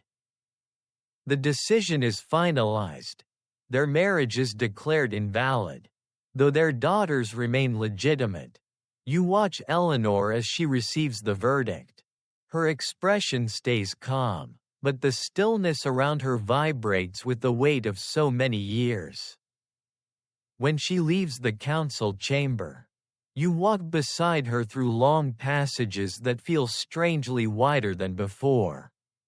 She doesn't rush, she moves with the controlled grace of someone stepping back onto solid ground after too long on shifting sand. Courtiers watch from alcoves. Some pity, some judge, some admire, they all stare. But Eleanor does not look at them. She looks forward, toward what is hers, toward the south, toward Aquitaine. By the time she reaches the palace gates, the wind has picked up just enough to brush her hair back from her face. She lifts her chin, inhales deeply, and closes her eyes to the sunlight. It's not freedom yet, but it's the first real breath of it. And when she opens her eyes, you feel the world tilt, just slightly, just enough, toward the future waiting for her. You leave Paris behind in a slow exhale, stone walls shrinking in the distance. Tension dissolving grain by grain with each hoofbeat. Eleanor rides beside you, straighter than she has in months, as though the annulment itself removed a weight she'd been carrying under her ribs. The air feels different now, lighter, warmer, more like air that belongs to her. You even catch the hint of a smile tugging at the corner of her lips. Small but unmistakably real. The journey south stretches long and comforting. The further you travel, the more the landscape unfurls into the warm tones of Eleanor's past, rolling hills. Vineyards shimmering in sunlight, gentle breezes that smell of rosemary and memory. You hear birds that sound far less judgmental than Parisian ones. And you swear even the horses walk with a little swagger, as though they know they're heading into Aquitaine territory where hay is plentiful and people actually know how to season food. When Poitiers finally emerges in the afternoon glow, something inside Eleanor softens. The familiar honey-colored stone, the wide courtyards, the lutes drifting faintly from distant towers. It all feels like a quiet embrace after years of stiff-backed court protocol. You walk through the gates with her, and for the first time in a long while, the world doesn't feel like it's shrinking around her. It feels like it's expanding. The well-known historical truth settles gently here. Upon her annulment, Eleanor resumed full control of Aquitaine, her vast, wealthy duchy, without interference from Louis. She was, once again, a sovereign ruler in her own right. And you can feel that authority humming around her like low thunder as she steps into her council chamber. Nobles bowing deeply, relief and respect shining openly in their eyes. But the moment of calm doesn't last. Word travels fast, far faster than you'd like, about the newly single Duchess of Aquitaine. Eligible, wealthy, politically vital, powerful men across Europe suddenly develop the same idea. Why not marry Eleanor? These men have enormous armies, enormous ambitions, and, let's be honest, enormous egos. Eleanor barely has time to sit before the first letters arrive, dripping with diplomatic flattery. And that's when the obscure fact strikes with a force you do not expect. At least two major nobles, Geoffrey of Nantes and Theobald V of Blois, attempted to kidnap Eleanor during her journey south and force her into marriage. Not metaphorically, not legally, literally ambush and grab style. In other words, medieval dating culture was even worse than modern dating apps. Thankfully, Eleanor traveled fast and kept moving, avoiding both traps by sheer intuition and excellent horse stamina. You imagine what she would say to a would-be kidnapper. Is this your plan? Really? Try again, darling. But she never had to say it, she simply outran them. Still, the danger forces her to think quickly, strategically, and boldly. Aquitaine cannot stand isolated. She needs an alliance, not a boarding school alliance like the one with Louis, but one built on strength, leverage, and political vision. She needs someone who sees her not as a jewel to be collected, but as a partner whose power should be respected. And then, in a turn so swift it makes history blink, Henry Plantagenet arrives. He doesn't ride into Poitiers dramatically on a white horse, though honestly you wouldn't have been surprised if he had. He arrives with a small retinue. Confident but not arrogant, curious but not presumptuous. You study him quietly. He's in his early 20s, younger than Eleanor, with the kind of energy that makes you feel like he could run an entire kingdom before breakfast. He has the sharp, observant eyes of someone who watches everything, misses nothing, and occasionally forgets to breathe while plotting out his next 10 years. Eleanor studies him too. The room seems to tilt when their gazes meet. Not romantically, not yet, but with the unmistakable recognition of two minds tuned to the same frequency.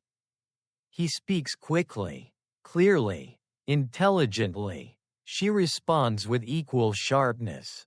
Within minutes, you realize you're witnessing something rare. Mutual respect forming in real time.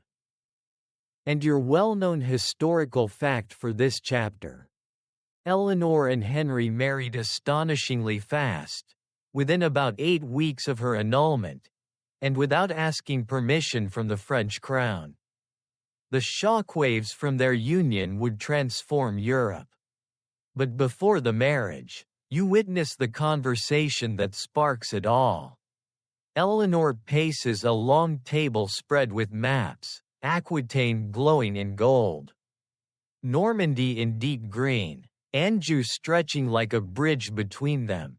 Henry leans beside her, discussing borders, trade routes, and plans that reach far beyond their lifetimes.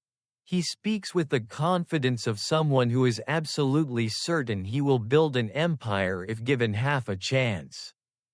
Eleanor listens, her expression shifting from curiosity to interest to something like exhilaration.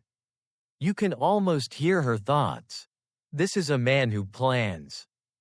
This is a man who listens. This is a man who understands land, power, and ambition, and most importantly, This is not a man who fears my voice.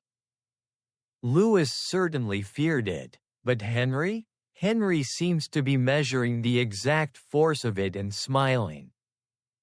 Historians still debate whether Eleanor pursued Henry, Henry pursued Eleanor, or whether they simply recognized mutual advantage so quickly that the pursuit was moot. Standing here, listening to them debate governance with joyful sharpness, you suspect the truth is simply, they both chose this. Actively, deliberately, fearlessly. And then comes the moment. It's not dramatic, no candlelit vow, no poetic flourish, just a quiet pause, maps spread around them, sunlight catching the edges of Eleanor's hair. Henry says something soft, together. We could shape a kingdom, and Eleanor breathes in, slow and steady, as though this is the first time she's been spoken to as an equal partner in years. The decision crystallizes. The wedding in Poitiers is swift and efficient, medieval understatement at its finest. Banners flutter, bells ring, nobles gasp in gossip-fueled shock. Louis, hearing the news in Paris, reportedly reacts with a mixture of fury and bewilderment, as though Eleanor has just broken a vase he cherished but never actually dusted. You stand with her during the ceremony. She is calm, radiant, steady. Henry stands beside her, wearing the expression of a man who can already see the future he intends to build, and who now has the ally he needs to build it. Afterward, as the celebratory noise spills into the evening, Eleanor steps outside into the golden light. The breeze carries hints of time and distant wine presses. She looks toward the horizon, not backward. Not toward Paris. Not toward what has been lost. Forward. Always forward. You stand with her as the sun dips low and the world glows warm around her. A duchess again, a queen in the making, a woman who chose her fate not once, but twice. And this time, she won't be walking back into a cage. You barely have time to adjust to the rhythm of this new partnership before the world shifts under your feet again. Henry and Eleanor's marriage, so swift, so strategic, so deeply unexpected, doesn't settle quietly into the landscape of Europe. No, it hits the political world like a dropped goblet in a silent cathedral, sharp, loud, impossible to ignore. The ride north toward Henry's lands feels like stepping onto a path already humming with possibility. Eleanor seems lighter in the saddle, as though the very thought of moving forward, truly forward, has loosened a knot inside her. Henry rides ahead, tireless, focused, occasionally glancing back at her with the unmistakable expression of a man who has just acquired both the duchy of his dreams and the ally he didn't dare hope for. You take in the scenery as Aquitaine gives way to the cooler, greener tones of Henry's territories. The wind shifts. The accents shift. Even the cheese changes, not for the better, in your opinion, but Eleanor absorbs it all with curiosity rather than critique. She has spent years trying to thrive in a court where her instincts were unwelcome. Now she stands beside a man who treats her insight like treasure rather than threat. Still, not everything is effortless. When you reach Anjou, the nobles stare. Oh, they bow, because she's a duchess and a queen to be. But their eyes track her with a mix of apprehension and fascination. Eleanor of Aquitaine is not a small presence. She fills a room simply by walking through it. And these men haven't yet learned that trying to shrink her is like trying to fold sunlight. Your well-known historical fact arrives neatly here, with her marriage to Henry. Eleanor becomes the linchpin of what will soon be known as the Angevin Empire, a vast web of territories stretching from Scotland to the Pyrenees. Her lands, her lineage, and her influence transform Henry from a promising young duke into a political force bursting beyond the boundaries of France. But power always brings storms. Just days after settling in, messengers bring news. Louis is furious, outraged, indignant, the whole emotional buffet. His council accuses Eleanor of recklessness, as though forming a strategic alliance is some kind of moral failing. Louis insists Henry has stolen her out from under him, which is a bold way of describing something Eleanor clearly chose of her own free will. You sit beside Eleanor as she listens to these reports, her expression resting somewhere between amused and utterly done. "If I were stolen," she murmurs, "I must have packed my own trunks." Henry, for his part, doesn't seem overly concerned with Louis's outrage. He's too busy preparing for kingship, for travel, for negotiations, for, well, everything. You swear he has at least 3 plans happening simultaneously at all times. Eleanor keeps up with ease, sometimes even nudging him to think bigger, sharper, wider. But it isn't all counsels and strategy. There are moments, quiet ones, when you see them together in ways that feel startlingly soft. Eleanor teaching Henry a southern melody, Henry laughing at something she murmurs under her breath, both of them riding at dusk in a silence that feels companionable. Not strained, these are slivers of peace tucked between waves of ambition. And then comes the obscure fact that drifts into your night like a little whispered secret.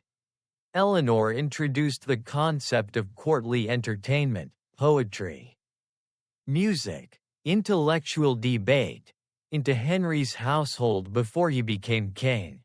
It wasn't a grand reform, just a gentle reshaping of the cultural atmosphere. But it changed the tone of the court. Men who expected a rough, stern environment instead found themselves listening to troubadours debating metaphors while polishing their armor. One knight reportedly declared, "I came for battle. I stayed for the surprisingly good storytelling." You don't know if it's true, but you hope it is. Still, the path ahead is anything but smooth. Henry's ambitions stretch across oceans, across bloodlines, across the fragility of a kingdom whose crown is nearly within reach. His mother, Empress Matilda, watches Eleanor with an intensity you feel across the room. It isn't hostility, far from it. It's assessment, recognition, one formidable woman measuring another formidable woman to see how the pieces fit together. You stand near the hearth during their first private meeting. The atmosphere is soft, cloaked in warm firelight, but beneath that warmth lies an unspoken storm of intellect. Matilda asks pointed questions. Eleanor answers with precision. Henry watches the 2 most important women in his life exchange ideas like swords glinting in friendly but unmistakably dangerous arcs. By the end, Matilda nods once, subtle approval. Eleanor nods back, subtle acceptance. 2 queens in everything but name. Historians still debate the nature of this early relationship, whether Matilda viewed Eleanor as a partner, a rival, or an heir to her own political legacy. But standing there, listening to their laughter beneath layers of strategizing, you sense something between admiration and alignment. Life quickens. Henry travels constantly, Normandy, Anjou, England, dragging half the court with him. Including you and Eleanor, you become intimately acquainted with cold morning fog, unpredictable river crossings, and food that can only be described as courage testing. Eleanor, meanwhile, seems to regain the steadiness she'd lost in Paris. She debates with Henry, advises him on diplomacy, supports his campaigns, and occasionally saves him from overthinking things into knots worthy of a knitting guild. And then, the turning point. News from England. King Stephen is failing, his grip weakens, his succession is uncertain. The crown Matilda fought for, the crown Henry has positioned himself to claim, glimmers suddenly within reach. You stand with Eleanor when the message arrives. The air shifts around her, electric, anticipatory, almost buzzing. Henry enters the room a moment later, eyes bright with the kind of focus that usually precedes major historical events. He doesn't speak right away. He doesn't have to. You feel the future vibrating through the walls. Preparation explodes into motion, horses readied, councils convened, letters dispatched, plans unfurled like banners in a storm. Eleanor moves through it all with quiet authority. Not overshadowed by Henry but walking beside him, equal stride, equal flame. The journey toward England feels monumental, as though the sea itself understands the weight of their crossing. Winds tear at sails. Waves slam against the hull. Sailors shout. Lantern light flickers across Eleanor's face in restless golden arcs. She doesn't flinch. She stands at the prow, gripping the railing as though she's holding steady the future itself. And you stand with her, feet braced, heart thrumming, not because she needs support, but because witnessing her ascent feels like witnessing the rise of a star you've followed for half a lifetime. When the English coast finally emerges from the fog, dark leaves rustling, cliffs rising like ancient sentinels, Eleanor inhales, slow and deliberate. A new world waits. A new throne trembles within reach. And the empire she and Henry will build together has just taken its first breath. England greets you not with trumpets, but with wind, sharp, damp, and full of the kind of salty attitude only the English coastline can manage. The cliffs rise like gray walls. Unbending and unapologetic, you pull your cloak tighter, feeling the cold settle into your bones like a nosy neighbor who interprets "do not disturb" as a suggestion. Eleanor stands beside you, steady and composed, though you catch the tiny twitch near her eye that tells you she is silently judging the temperature. Henry, however, is invigorated the moment his boots hit English soil. He moves with the certainty of a man walking into a house he plans to own by nightfall. You follow him inland, past fields that roll softly beneath low, persistent clouds. Villagers emerge to watch him pass, curious, cautious, hopeful. England has been battered by civil war for years, and the arrival of a confident young contender feels like the first inhale after too long underwater. Before long, Henry meets King Stephen. Your well-known historical truth enters here. The civil conflict known as the Anarchy had dragged England through 2 decades of instability.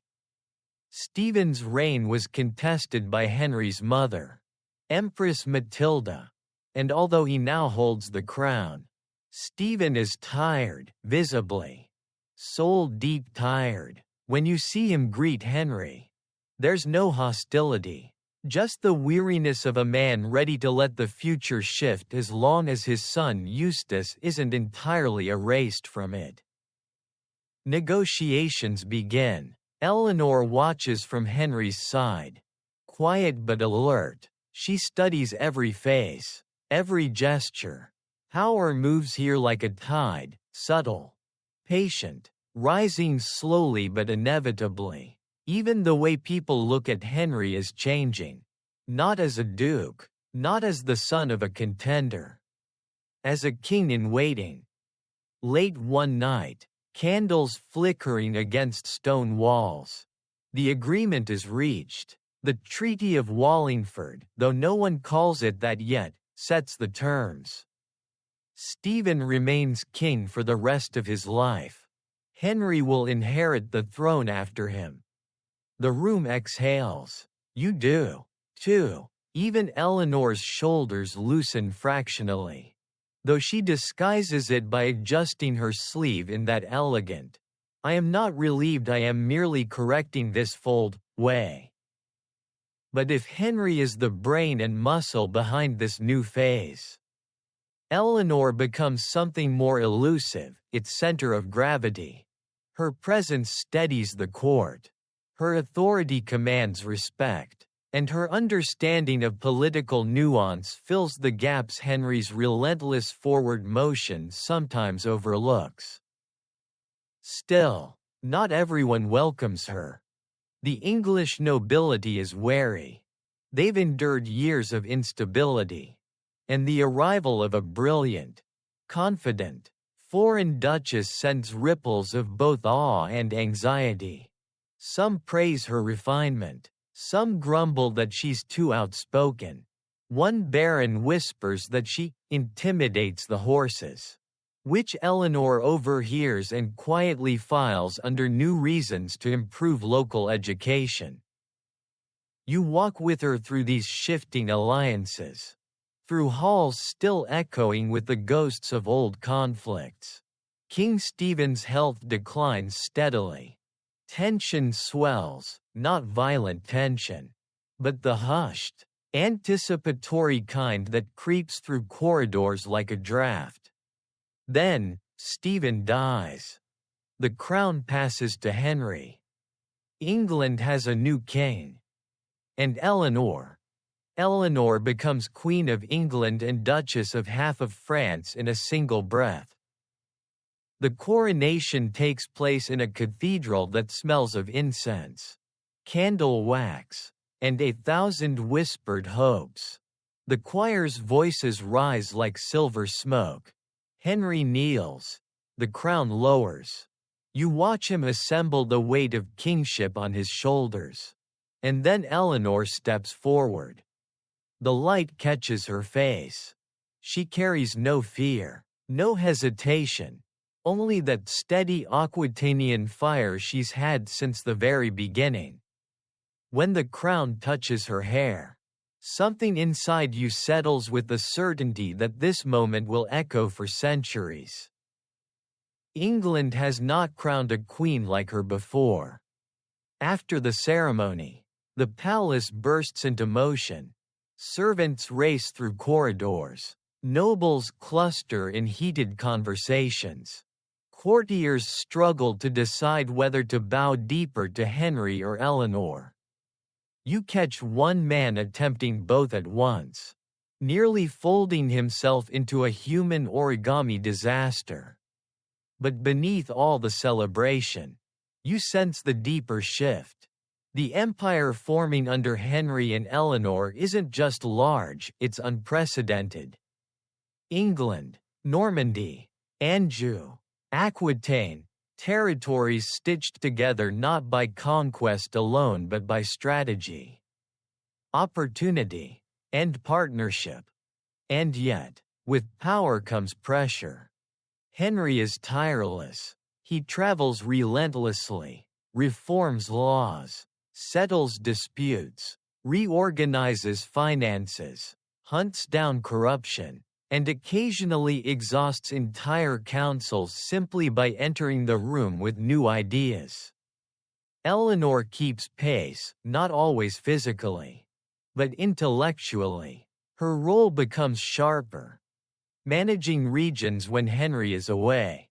supporting diplomatic negotiations, balancing family alliances, and quietly shaping cultural identity across their domains. Then comes your obscure fact. Eleanor oversaw the redesign or refurbishment of several royal residences, including parts of Windsor and Winchester, introducing architectural styles and comforts influenced by her Aquitanian upbringing, larger windows, more open courtyards, and decorative elements inspired by Southern artistry. It wasn't opulence, it was atmosphere.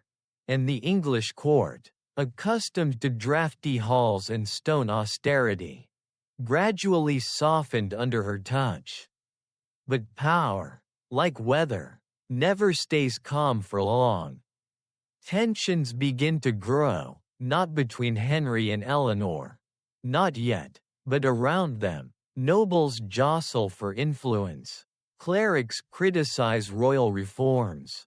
Foreign envoys test boundaries. And the question of succession rises like a tide, inevitable, vast, unpredictable. Eleanor gives birth to son after son, strengthening the dynasty with almost rhythmic precision. Henry beams each time. You start joking softly to Eleanor that she's building her own small army. And she gives you that dry look that says, if so, they will be better organized than most armies we know. Yet this steady expansion of heirs brings complications.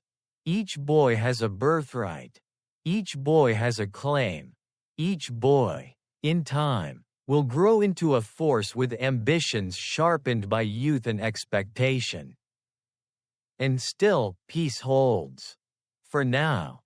Historians still debate when the first true cracks began to form in the vast Angevin machine, whether it was political disagreements, personality conflicts, or the inevitable collision of too many powerful wills in too small a space.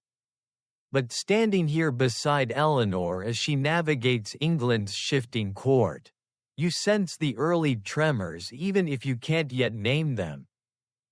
One evening, you find her alone in the garden behind Winchester, where lanterns sway in the breeze and the moon spills silver into the dark.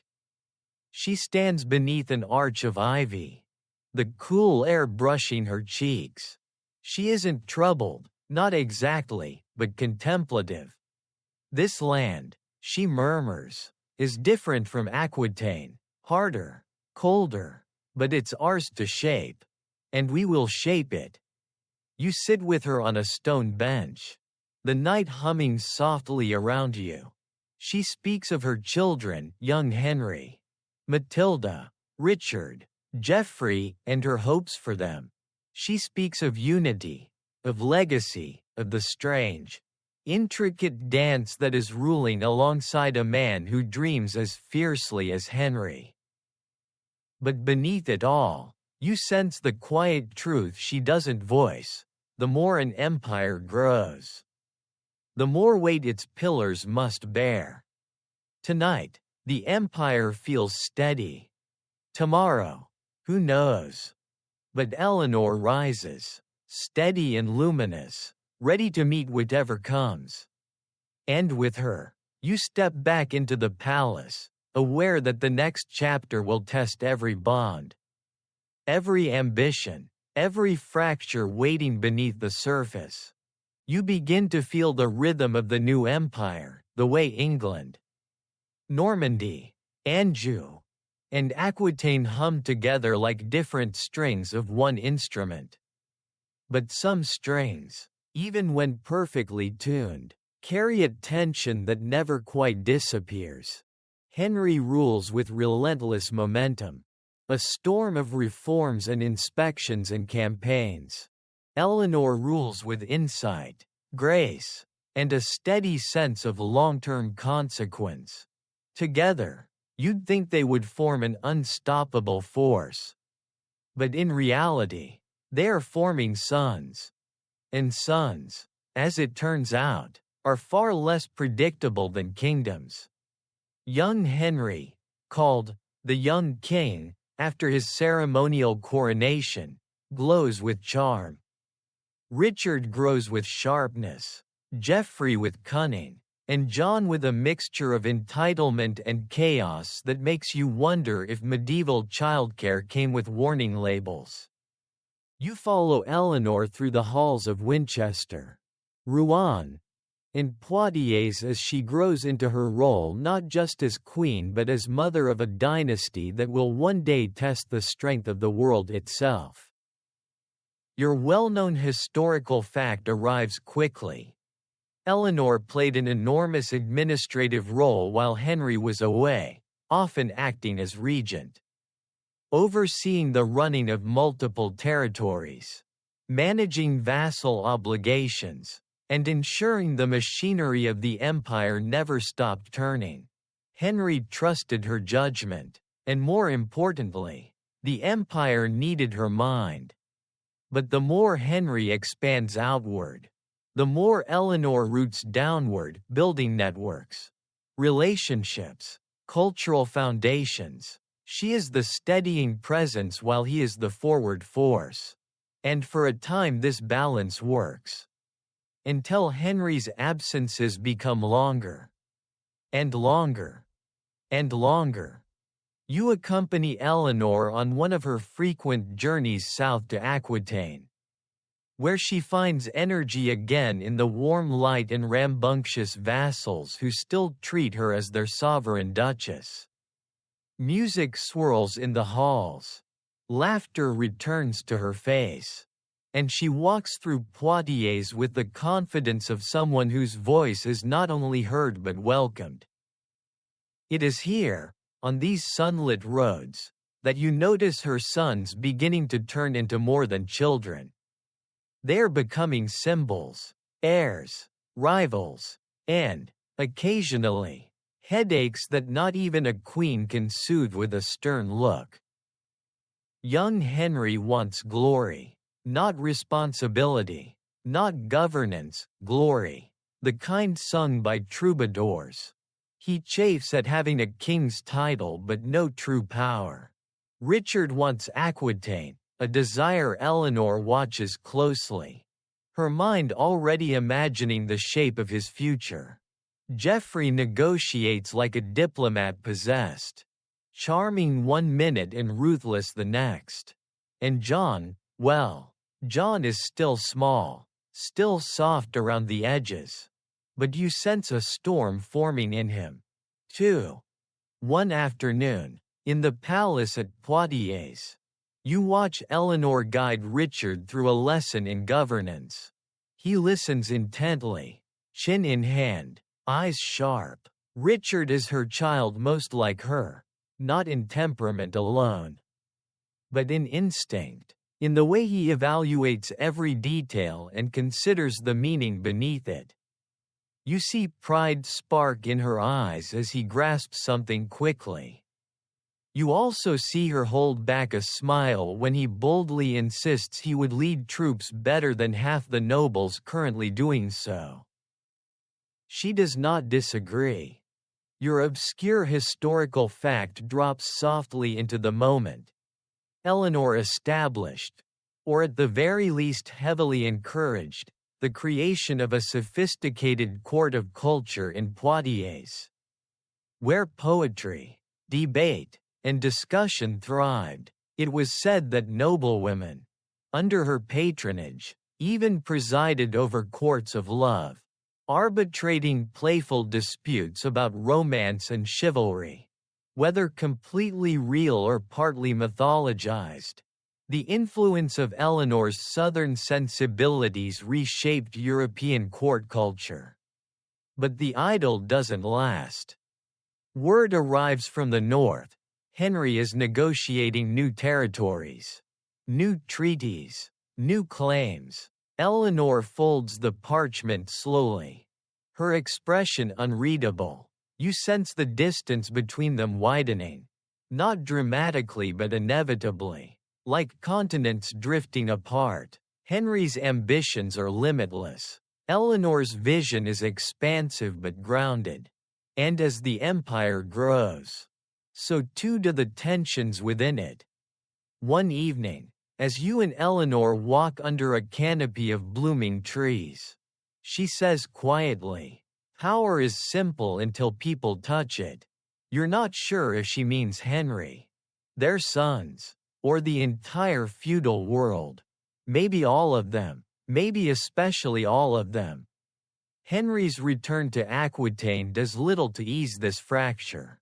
He brings news of political triumphs, military triumphs, tax reforms, judicial reorganizations, victories stacked so high you wonder where he finds time to sleep. Eleanor listens patiently, but beneath her patience lies something colder. He has reorganized her lands without consulting her. The argument that follows is quiet but razor-sharp. No shouting, no slamming of doors, just two brilliant minds colliding on the question of sovereignty. Eleanor insists Aquitaine remains hers. Henry insists the empire must function as one unit.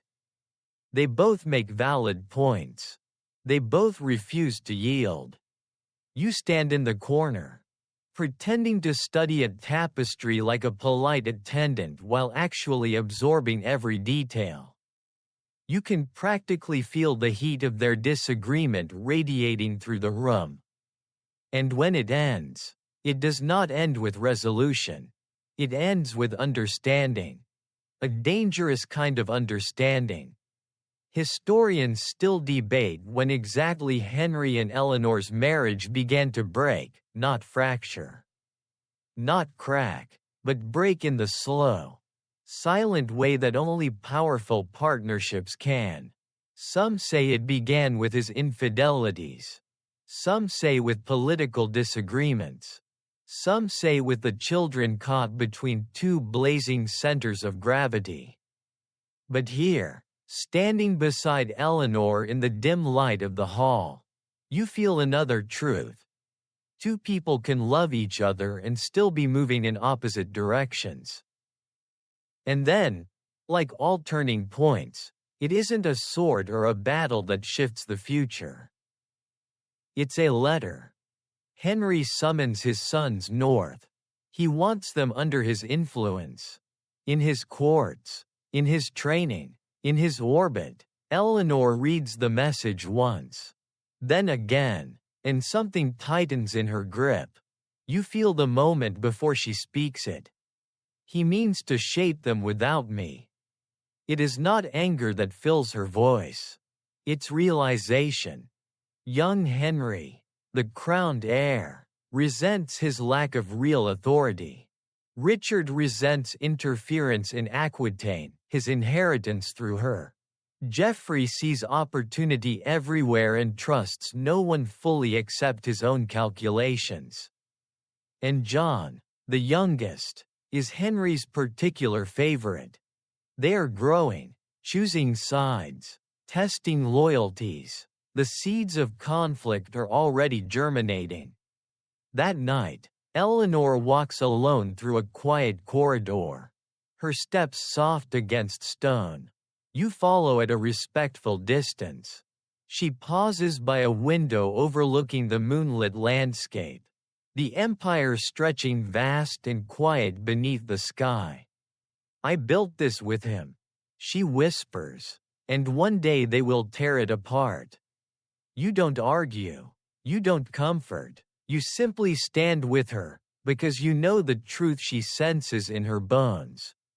Power is never inherited peacefully in a world built on ambition. Southern winds drift through the open window. Warm and fragrant, Eleanor lifts her face to the breeze, drawing strength from a land that has always anchored her. The empire holds. For now. But you can feel the tremor in the stone, the faint beginning of storms that will shake everything she has built. The first hint that the empire is shifting comes not as thunder, not as a messenger galloping through the night, but as a ripple in Eleanor's expression, subtle, barely perceptible, but unmistakable to you. You notice it during a council meeting in Poitiers. Richard stands at her side, taller now, steel in his gaze, ambition humming around him like a coiled bowstring. A scribe reads out one of Henry's new decrees regarding Aquitaine's administration. And Eleanor's fingers, resting lightly on the table, tighten by a millimeter. Richard sees it too. He doesn't speak, not yet, but something sharpens in him. Henry's reforms, so efficient in England and Normandy, now stretch their fingers into Aquitaine. And Aquitaine, as you know, is not a land that tolerates being organized by anyone who doesn't understand its rhythm. Eleanor watches each new change with a mixture of irritation and recognition. Henry is not simply expanding authority. He is erasing distinctions, trying to make Aquitaine just another part of the empire rather than a sovereign duchy with its own history, identity, and fire. You walk with her through the palace courtyard afterward, the sun casting delicate patterns through the woven vines. Eleanor's steps are measured, her voice soft. He forgets, she murmurs, that this land is not his by right. It is mine by inheritance, and Richard's by promise. And that is where the first real spark ignites. Your well-known historical fact emerges here. Richard, from a young age, was designated as Eleanor's heir to Aquitaine. It was not a symbolic gesture. It was a deliberate move to secure the duchy's independence within the broader empire. Eleanor intended to pass Aquitaine not to Henry's empire, but to her own line, on her terms. Richard, hearing of his inheritance, embraces it with the intensity of someone born to lead armies. He practices daily with sword and bow, rides through the countryside meeting vassals, and absorbs Aquitanian culture with a passion bordering on reverence. Troubadours sing his name before he has even come of age, and the people of the region begin calling him their prince before any ceremony declares it. But Henry's reaction is complicated. He sees Richard's growing power not as partnership but as potential rebellion. Not rebellion now, but someday. You can sense the calculations forming in Henry's mind. How to control this fiery young heir. How to curb Eleanor's influence in the south. How to keep the empire from fracturing along maternal lines. One afternoon, news arrives. Henry has summoned Richard to Normandy. You feel Eleanor's breath catch. Richard stiffens. The message is polite, but its meaning unmistakable. Report to me. Fall into line. Remember who holds the crown. And that is the moment you see it, the first flicker of resistance in Richard's eyes. The same spark Eleanor carried as a girl in Aquitaine. The same spark that lit her defiance in Antioch. The same spark that has shaped everything she has touched. Richard intends to go. Of course, he isn't foolish. But he intends to go as Eleanor's son, not as Henry's subordinate. Before he departs, Eleanor and Richard ride together through the hills of Aquitaine. You follow at a distance, letting their conversation carry on the wind. She speaks to him not as a child but as a leader. She explains alliances, loyalty, strength, and the dangers of pride. She tells him that Aquitaine is a land of passion and resilience, not submission, and she warns him, quietly, painfully, that power invites enemies even when one is still learning to wield it. Richard listens, really listens, and you can feel the bond between them deepening, not merely familial but political. ideological, and profoundly personal. Eleanor is not preparing him to be a prince. She is preparing him to be a ruler. When they return to the palace, Richard takes her hand and bows his head, not out of duty, but out of recognition. A vow forms between them without being spoken. And naturally, this is where the obscure fact for this section slips in. Richard composed or commissioned poems during his youth that alluded to loyalty owed to the one who shaped my heart. A phrase many scholars interpret as referring to Eleanor, not Henry. It's a quiet testament to where his allegiance truly began. But Henry, of course, is not blind to these shifting loyalties. When Richard arrives in Normandy, Henry greets him with that trademark intensity, half affection, half command. He sets Richard to work immediately, training, negotiations, campaigns designed to mold him into an instrument of royal power. Richard performs brilliantly. But the distance between father and son hums like tensioned wire. Henry loves him, respects him, fears him, and wants to control him in equal measure. Eleanor hears reports of these tensions. Each one adds a new crack under her ribs. And then, without warning, the entire empire tilts. Young Henry, the crowned heir, begins pushing harder for autonomy. He wants land, authority, power commensurate with his ceremonial title. Henry refuses. The elder king cannot fathom sharing real control while he still breathes.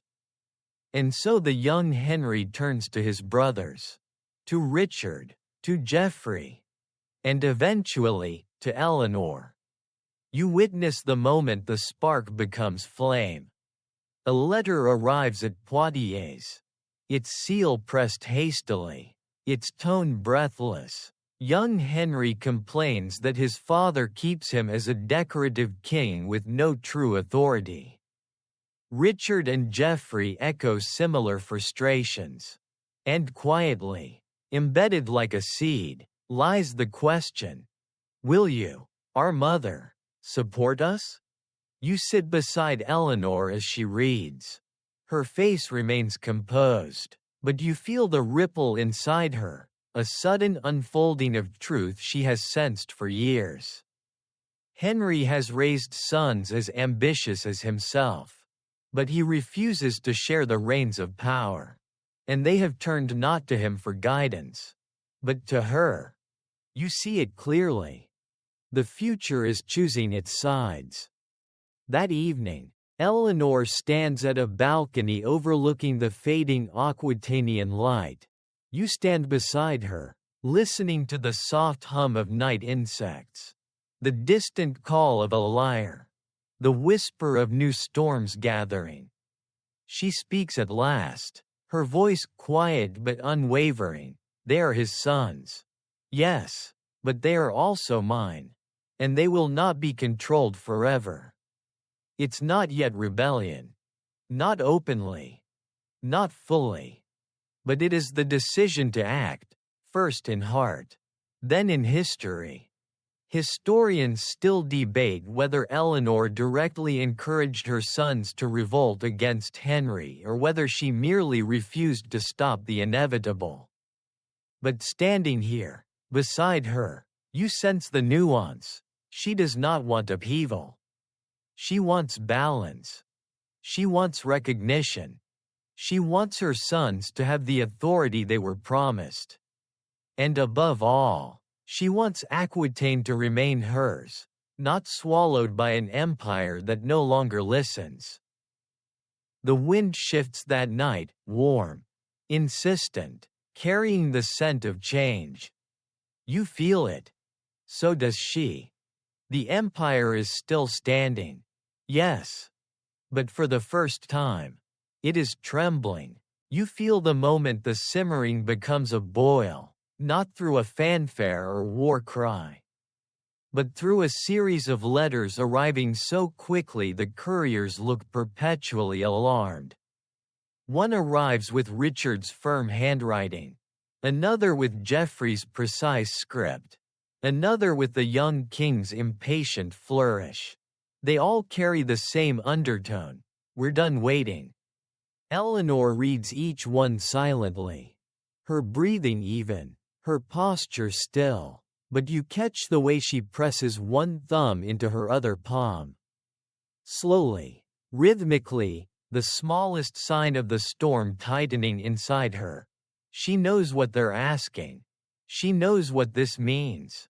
She also knows that Henry, for all his brilliance, has created this moment with his refusal to share power. The empire that once felt expansive now feels like an overfilled wineskin, pressurized, stretched, ready to burst. When the young king openly demands that Henry grant him real authority over lands and revenue, the confrontation becomes inevitable. Henry refuses. Of course he refuses. Sharing control is not in his nature. Delegation, yes. Consultation, sometimes. But relinquishing power? Never. So the brothers move, first quietly, then decisively. Your well-known historical fact arrives here. In 1173, Henry's three eldest sons, Henry, Richard, and Geoffrey, revolted against their father in what became known as the Great Revolt. It engulfed England, Normandy, Anjou, Maine, and Aquitaine in chaos. And although historians often emphasize the sons, the catalyst, quietly, steadily, was Eleanor. At least, that's how the chroniclers frame it. You, standing beside her now, know the truth is more layered. Eleanor does not leap into rebellion. She weighs it, she dissects it, she examines every consequence like a jeweler inspecting a flawed gem. And at last, after months of watching Henry tighten control over Aquitaine, over Richard, over everything she built, she makes her choice. Not lightly, not angrily, but inevitably. She supports her sons. You hear the decision in her voice before she even speaks it. It's there in the stillness, in the long breath she takes before turning toward the fireplace in Poitiers. Flames dancing across her face. If a king refuses to prepare his heirs, she murmurs, then he prepares his enemies. Richard stands by her side almost instantly. Geoffrey follows with a strategist's caution. Even the young king, charismatic and woefully inexperienced, seems to glow with newfound rebellion. Aquitaine rallies quickly, its knights loyal to Eleanor, its people loyal to Richard, its nobles eager to assert autonomy after years of Henry's encroachment. And this is where your obscure fact slips quietly into place. Eleanor coordinated messenger routes through the Pyrenees to secure alliances with the Counts of Toulouse and even the King of France, using channels she'd maintained since her youth. Some of these routes were so discreet that Henry's spies didn't uncover them for months. Aquitaine had always been hers. Its arteries had never stopped pulsing in rhythm with her will. But rebellion is never neat.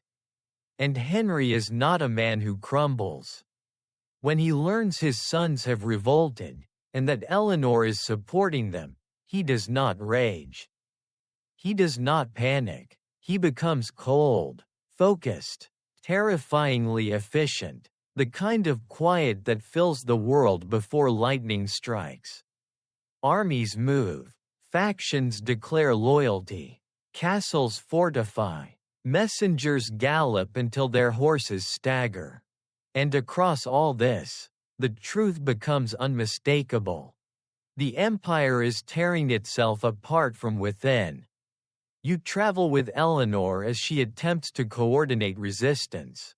Her mind is sharp, calculations rapid. She moves between strategy sessions with Richard and urgent correspondence with allies. But the tension gnaws at her, not fear for herself, but fear for her sons, who are brilliant but young, ambitious but still learning. Late one night, you find her alone in the dim corridor of the Poitiers palace. Hands clasped behind her back, gaze fixed on the darkened gardens below.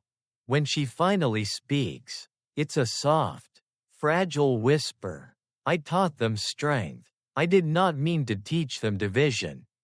You want to tell her this was unavoidable, that power and inheritance don't mix well in medieval Europe.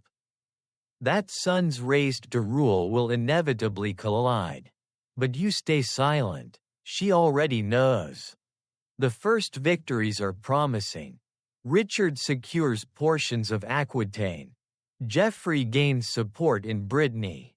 The young king rallies knights with charisma that shines like sunlight through storm clouds. For a brief moment, it feels as if they might succeed, if not in defeating Henry outright, at least in forcing him to negotiate. But Henry's counterattack is swift and devastating. He moves with the energy of a man half his age and with the precision of a king who understands every piece on the board. He crushes revolt in Normandy. He breaks alliances with bribes or threats. He divides the brothers, exploiting their different ambitions. He outmaneuvers them on every front. The empire bends, reshapes, recalcifies around him. Then comes the blow that shakes Eleanor down to her bones. Henry intercepts her. Historians still debate the exact circumstances, whether she was traveling to meet one of her sons, whether she was fleeing, whether she was simply in the wrong place at the wrong time, but the outcome is the same. Henry captures Eleanor. His army surrounds her entourage. Her knights resist but are overwhelmed. You stand by her side as Henry's men approach. Their faces stiff with regret. They know who she is, what she means, what it costs to take her. Eleanor does not run. She does not beg. She does not shout. She lifts her chin, meets their gaze, and says calmly, "Take me to your king." They bind her, not cruelly, but decisively. You feel a hollow ache ripple through your chest, anger mixing with disbelief. Eleanor stands tall even as they lead her to a waiting escort. But you catch the flicker in her eyes, sadness, regret, a mother's fear for her sons. Henry's reaction is not that of a man capturing an enemy. It is that of a man trying to contain a wildfire. He orders her transported under guard to England. Not for trial. Not for public shaming. For imprisonment. As you sail with her across the channel, the wind whipping your cloak, the spray stinging your face, you watch Eleanor stare at the horizon, not at Aquitaine fading behind her. Not at the land ahead, but at something inward and untouchable. She whispers once, barely audible, "I chose their future. Now I pay the price of it." The shores of England rise. Dark and foreboding, she is escorted, quietly but firmly, to confinement in various castles, Winchester, Sarum, Reading, moved frequently to prevent escape or communication. The queen becomes a prisoner. But she does not bow. And she does not break. Even now, in chains of silence instead of iron, Eleanor of Aquitaine remains what she has always been. A force waiting for her moment. The first thing you notice in Eleanor's imprisonment is the quiet, thick, padded, unnatural. It presses against your ears like a too heavy blanket. Gone are the courtiers, the councils, the arguments, the rush of politics. Instead, there are stone walls, flickering torches, and the slow drip of moisture somewhere in the bowels of the fortress. You move through it with her, step by step, as though the air itself resists change. Sarum Castle becomes her primary residence, if one can call imprisonment a residence. You feel the cold seep upward from the stones with every breath. The guards treat her with respect, even deference, bowing low and choosing their words carefully. This isn't cruelty, it's containment. Henry wants her silenced, not broken. But Eleanor does not quieten easily. She carries herself with the same regal bearing she had at Poitiers. Antioch, Paris. She sleeps under rougher blankets now. Eats simpler meals. Wears heavier gowns. But none of it intrudes on the core of who she is. A queen in a cell is still a queen, just one with fewer windows. Your well-known historical fact emerges here. Eleanor remained under various forms of house arrest for around 15 years. Not a few months, not a symbolic confinement, 15 long, pivotal years, much of it spent in castles chosen specifically for their isolation. But the obscure fact slips quietly beneath that timeline. Sometimes, Henry allowed her to travel with him during major political events, public appearances where a queen's presence was necessary. She was displayed like a prized artifact, brought out for legitimacy, then tucked away again like something dangerous. You watch this happen the first time. At a ceremony where Henry wants unity demonstrated. Eleanor walks beside him, head high. The crowd gasping as though witnessing a star they thought had died reappearing in the sky. And then, just as quickly, she disappears back into captivity. It's not lost on either of you. Winter presses against the thick stone walls. Frost creeps along the edges of window slits. Eleanor warms her hands by the hearth while you sit nearby. Listening to the muffled world outside. She occupies her isolation with relentless discipline, reading, dictating letters to trusted scribes when allowed, embroidering not as pastime but as meditation, pacing with the precision of someone measuring both steps and time. But loneliness settles anyway. One evening she pauses at the narrow window. Looking out over the faint silhouette of hills tinged with snow. Her voice is soft. I knew rebellion would cost us. I did not expect it to cost me this long. You step closer. But she doesn't turn. She simply continues watching the horizon as though waiting for Aquitaine to rise from it. Henry, for his part, is everywhere but here, campaigning, negotiating, reorganizing the world according to his will. Letters arrive irregularly, always about governance, never about her. He visits rarely, and when he does, the air thickens into something complicated, resentment mixed with recognition, hurt mixed with unspoken history. Their conversations are measured, careful, each one circling the unspoken fracture like a wound that refuses to heal. Historians still debate whether Henry imprisoned Eleanor to punish rebellion, to prevent future revolts, or to keep the influence of a brilliant queen from fracturing the empire again. But standing beside her now, you understand the simplest truth. Eleanor was too powerful to leave unattended. And her sons were learning, growing, shifting. News arrives in pieces, filtered through guards, scribes, And rumor. Richard thrives in Aquitaine, his leadership sharp and unyielding. Geoffrey weaves alliances in Brittany with cunning that makes you question whether he sleeps at all. The young king, poor, restless, impulsive Henry, tilts dangerously between glory and actual governance.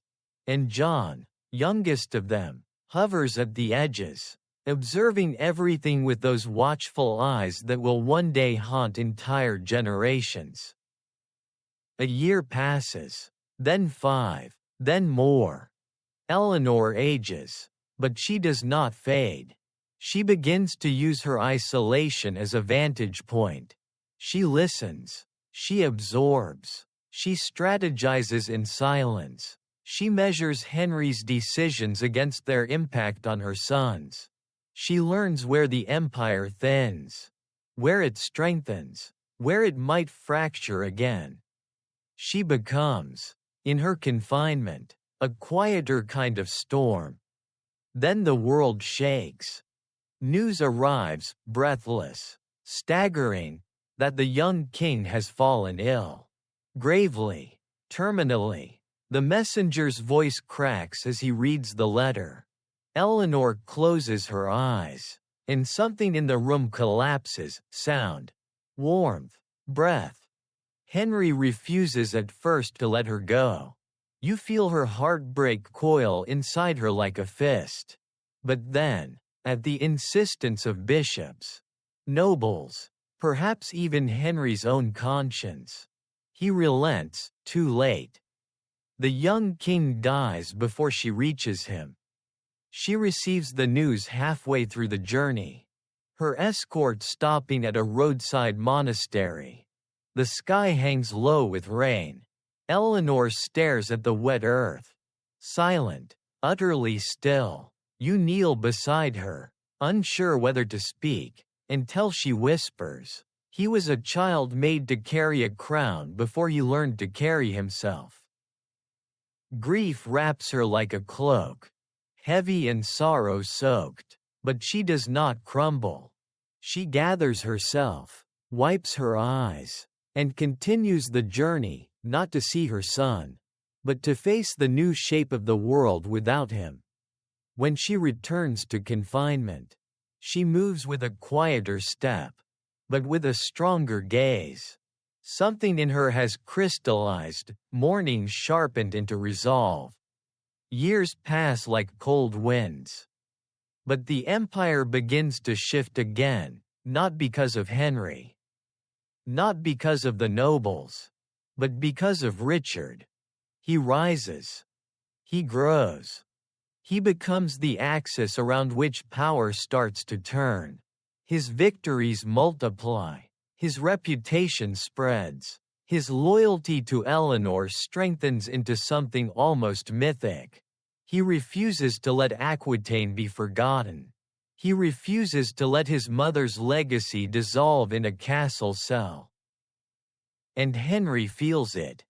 You hear the arguments from afar, shouted, then hushed, then whispered from soldier to servant to guard. Richard demands recognition. Henry refuses. Richard pushes harder. Henry pulls tighter. And Eleanor, watching from isolation, knows exactly what this means. The empire is ready to tremble again. And this time, the tide is turning toward freedom. One morning, you enter her chamber and find her standing taller than she has in years.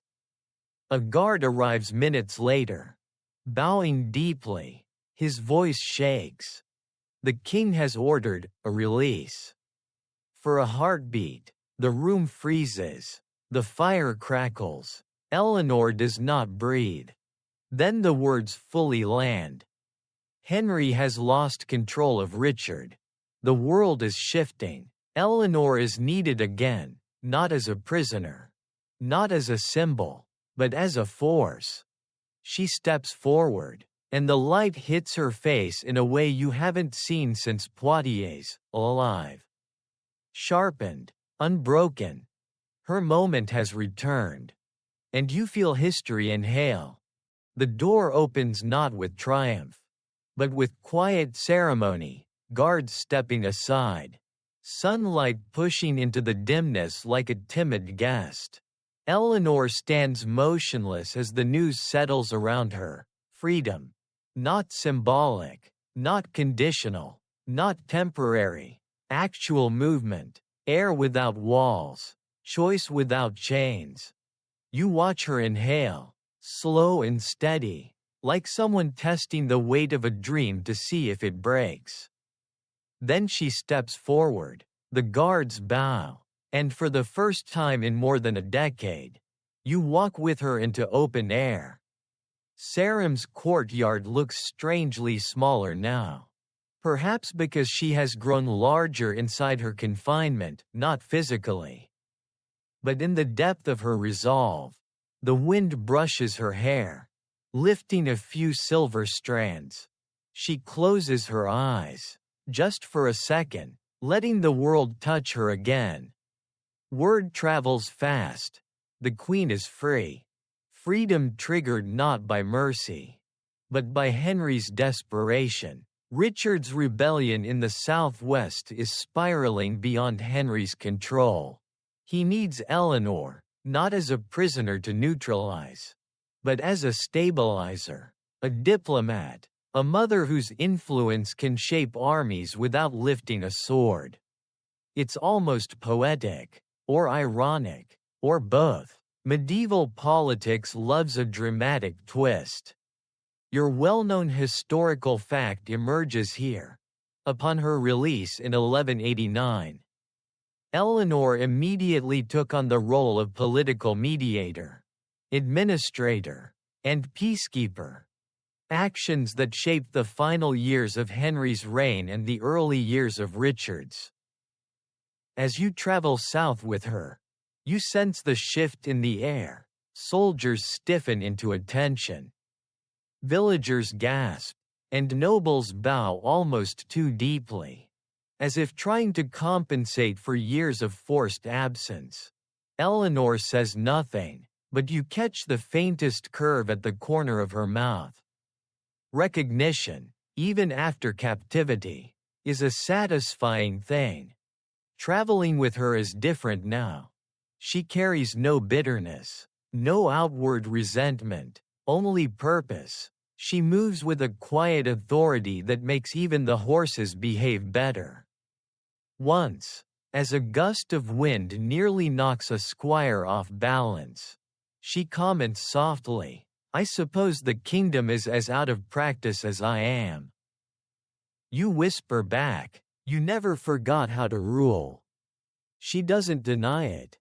When you reach Normandy, the tension between Henry and Richard hangs in the air like storm clouds refusing to move on. Castles bristle with guards. Flags ripple with unease. Whole villages talk in hushed tones, some loyal to Henry, some enamored of Richard's rising legend. You walk with Eleanor through these towns. And everywhere you go, people stop, they bow, they kneel, they whisper her name like something sacred returning. The obscure fact arrives in this landscape of strained loyalty, in several Norman towns. Eleanor's return sparked spontaneous gatherings where people sang Aquitanian songs to welcome her. Old troubadour melodies carried north decades earlier re-emerged like long dormant seeds. It wasn't rebellion, it was remembrance, proof that her influence had never faded, even in the shadow of Henry's imprisonment. You see the worry in Henry's eyes when Eleanor is brought to him, not fear of her, but fear of losing everything.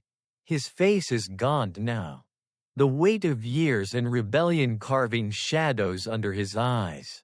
He tries to greet her with formality, but emotion cracks the surface. Not affection, not anger, something in between, worn thin by time. "Eleanor," he breathes. "Henry," she replies, steady as ever. Their conversation is quiet, brittle, full of old wounds and new necessities. Henry wants peace. Richard wants independence. The realm wants stability. And Eleanor wants her children's futures secured, not squandered in endless cycles of war. Historians still debate what Eleanor said to Henry in these final days, whether she pleaded, negotiated, warned, or comforted him. But standing here, witnessing their conversation with your own ears, you sense the truth is more nuanced. She offered him honesty, the one thing they'd both long avoided. You shaped an empire, Henry, she tells him softly, but you never shaped successors. Now you must let them become what they are. Henry closes his eyes. You see the moment he accepts this, not gracefully, not joyfully, but with the resignation of a man who sees the tide turning against him. Days blur, armies shift, negotiations twist, and then, abruptly, the news arrives. Henry has fallen ill. Gravely. You and Eleanor travel to meet him. The journey marked with the kind of silence that holds too many memories to unpack. When you arrive, Henry lies pale and trembling, his breath shallow. Richard is nearby, conflicted and haunted, fighting the ghosts of rebellion and regret. For all their conflict, he never wanted his father dead. Eleanor moves to Henry's side. She takes his hand. The moment is still, heavy, full of things said and unsaid, forgiven and unforgiven. He whispers her name once more. Then he is gone. And the world shifts again. Richard is king. The announcement spreads like wildfire. Villages erupt in cheers. Knights shout vows of loyalty. Church bells ring themselves breathless. Richard is already a legend, a warrior poet forged in the fierce fires of Aquitaine and Normandy. Now those fires illuminate a crown. Eleanor stands beside him at Rouen, watching the birth of his reign with the pride of a mother and the sharp awareness of a ruler who knows the cost of crowns. Richard kneels before the altar, the archbishop lifting the crown high above him. You stand close enough to feel Eleanor's breath catch. When the crown settles onto Richard's head, you sense not just triumph but inevitability. Some destinies arrive screaming, others arrive as softly as breath. Richard's arrives somewhere in between, royal, fierce, radiant. Afterward, Richard embraces Eleanor in a way that silences all doubt about his devotion. I will not forget what you endured, he tells her, and I will not rule without your counsel. She smiles, a rare, unguarded smile that warms even the cold stone around you. But even as celebration swells, responsibility calls. Richard plans his crusade, his great, burning ambition. He prepares with unmatched fervor. And he entrusts what no one else ever has. He leaves the governance of England in Eleanor's hands. You walk with her through halls buzzing with new authority. She issues decrees. She settles disputes. She organizes finances. She supervises logistics for Richard's departure. She meets nobles with grace and steel. She becomes the axis upon which the new reign turns.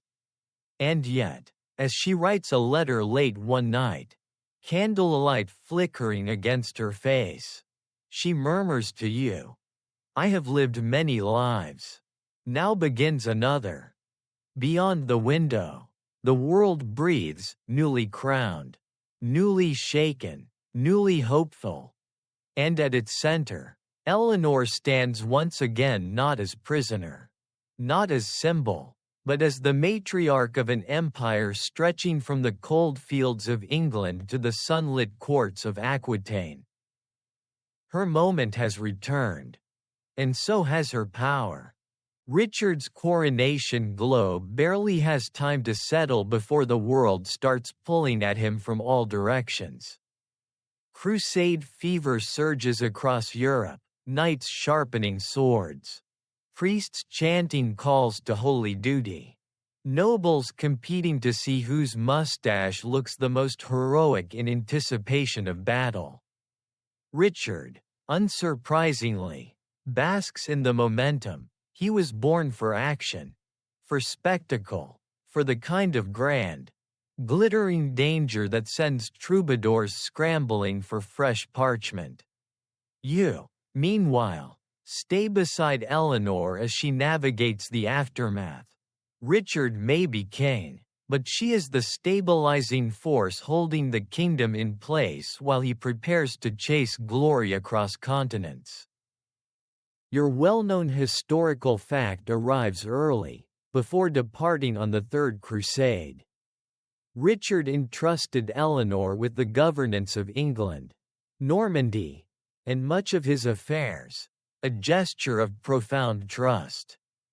She wasn't merely regent in name. She was the heartbeat of the realm while he was away. And she wastes no time proving it. Day 1 after Richard's coronation? She's reviewing tax reforms. Day 2? She's reorganizing royal lands. Day 3? She's negotiating with nobles who are still blinking in confusion, unsure whether their king is championing holy war or auditioning for the medieval equivalent of a rock concert. Richard departs with a flourish, armor gleaming, horses pacing like dancers, banners snapping dramatically in the wind. The people cheer wildly. Eleanor watches quietly, a tiny lift in her chin betraying pride and fear braided tightly together. I taught him courage, she murmurs, but courage often forgets its own price. You walk with her back into the palace, where the real crusade, the political one, begins. The first challenge arrives in the form of Richard's younger brother, John. He greets Eleanor with a bow so elegant you instantly mistrust it. John has grown into a man whose charm is as flexible as warm wax and whose ambitions stretch farther than his judgment. He claims he simply wants to assist in governing England. Eleanor raises one eyebrow, just one, and somehow manages to silence half the room. Your obscure fact slips in here. Eleanor arranged specific financial allowances for John while Richard was away. Carefully calibrated to support him, but never enough for him to raise a private army. She understood him perfectly. Give him too little and he'll rebel out of spite. Give him too much and he'll rebel out of opportunity. The machinery of governance grinds forward. Eleanor conducts court sessions with calm precision, mediating disputes, confirming appointments, granting charters. At times you watch her with a kind of awe, how she listens fully before speaking, how she disarms hostility with softness, how she cuts through lies as though peeling fruit. She travels across England, her progress resembling a diplomatic tour mixed with a subtle reminder that yes, the Queen Mother is still a force you do not ignore. Villagers greet her with enthusiasm, monks bow deeply, and nobles try very poorly to hide their fear that she sees right through them. You lean closer during one audience with a baron who is lying through his teeth.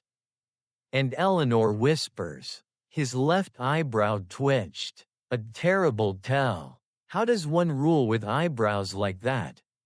You nearly snort. But between the humor and efficiency, a shadow looms. Richard's crusade reports, filtered through messengers. Envoys and rumor begin to drift in. Victories, yes, but also dangers. Richard fights boldly, commands brilliantly, and terrifies the enemy, but he also takes risks that make even seasoned generals blink. And as Eleanor reads each letter, her face remains calm, though you can feel the tension gathering beneath her skin like a rising tide. Then trouble sharpens. A message arrives from Sicily. Richard has not only deposed a local ruler but also publicly humiliated him, angering entire factions. Another arrives from Cyprus. Richard conquered the island in a whirlwind, impressive, but diplomatically messy. And then from the Holy Land, conflict with his allies, arguments with kings, friction with commanders. Eleanor absorbs each report silently, not because she doubts him, but because she knows exactly how brilliant, stubborn, and self-consuming Richard can be. It is both his glory and his flaw. Historians still debate whether Eleanor secretly sent advice to Richard during the Crusade, guiding his political decisions from afar. But the speed of Richard's responses, and the uncanny alignment of his choices with Eleanor's tendencies, suggest she did much more than observe. One evening, as you and Eleanor read a new set of dispatches, she suddenly stands, pacing the length of the chamber. He shines too brightly, she murmurs. Even stars burn themselves if they forget the dark around them. You wonder if she's speaking about Richard or herself. Meanwhile, John grows restless. His visits increase. His questions sharpen. He begins forming alliances among ambitious nobles with the eagerness of a man who has just discovered mischief is more fun when done collaboratively. Eleanor watches him like a hawk tracking a squirrel that thinks it's a lion. And then comes the tremor that shakes the realm. News arrives that Richard has been captured on his journey home, taken prisoner near Vienna by Duke Leopold, then transferred to the Holy Roman Emperor. The King of England is, quite literally, in chains. You feel Eleanor go still beside you, utterly, chillingly still. The parchment trembles slightly in her hand, the only sign of the storm forming inside her. The court erupts. Nobles panic. John begins positioning himself with alarming speed, suddenly visiting strategic castles and flattering anyone with power. Rumors multiply like anxious mice. But Eleanor? She does not panic. She acts. Your well-known fact lands here with thunder. Eleanor led the effort to raise Richard's ransom, an astronomical sum, and negotiated tirelessly for his release. She traveled across Europe in her 70s, meeting kings and emperors, appealing to reason, threatening consequences, and invoking alliances. She is, in every sense, the engine of Richard's rescue. You accompany her on one of these journeys. The winter air bites, but she remains unshaken, wrapped in heavy furs, eyes sharp in the firelit glow of a roadside inn.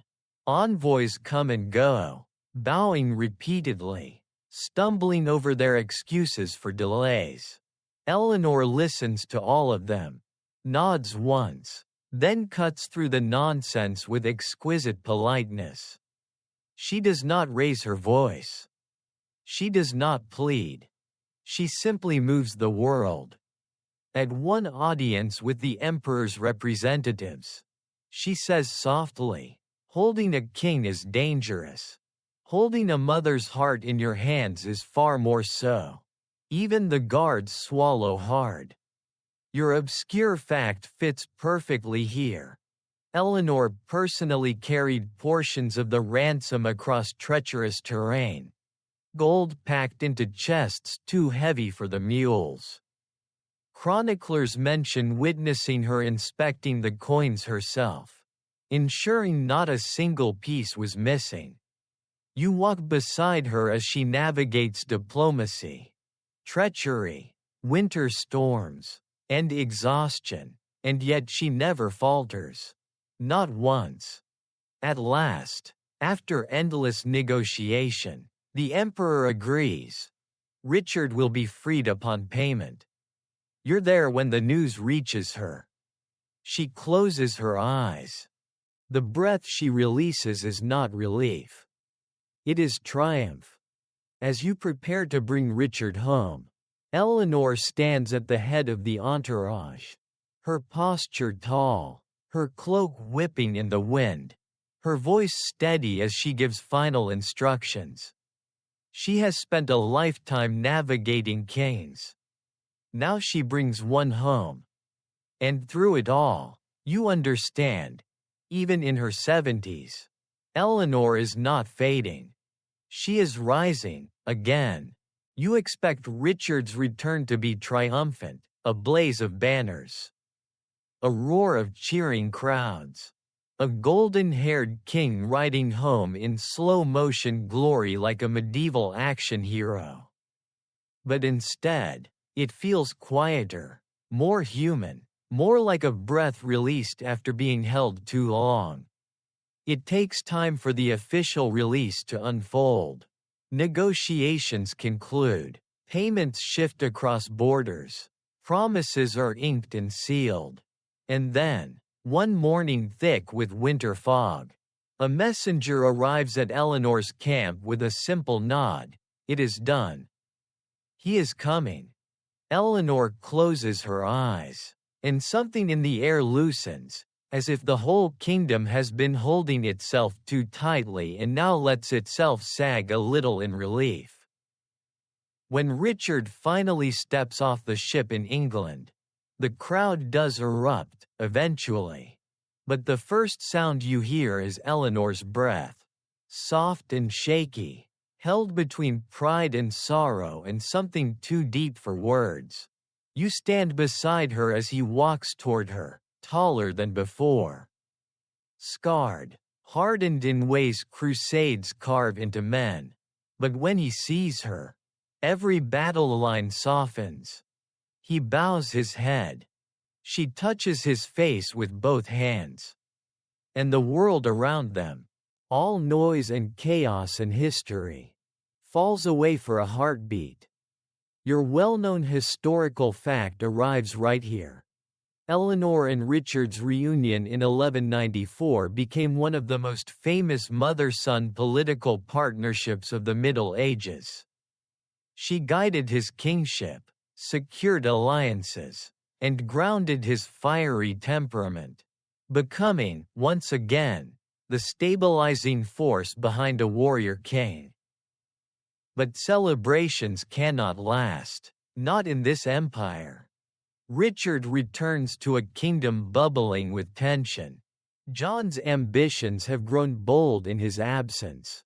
Like mold you didn't notice until it's suddenly covering the pantry. He has fortified castles, whispered to barons, and made agreements with the French king.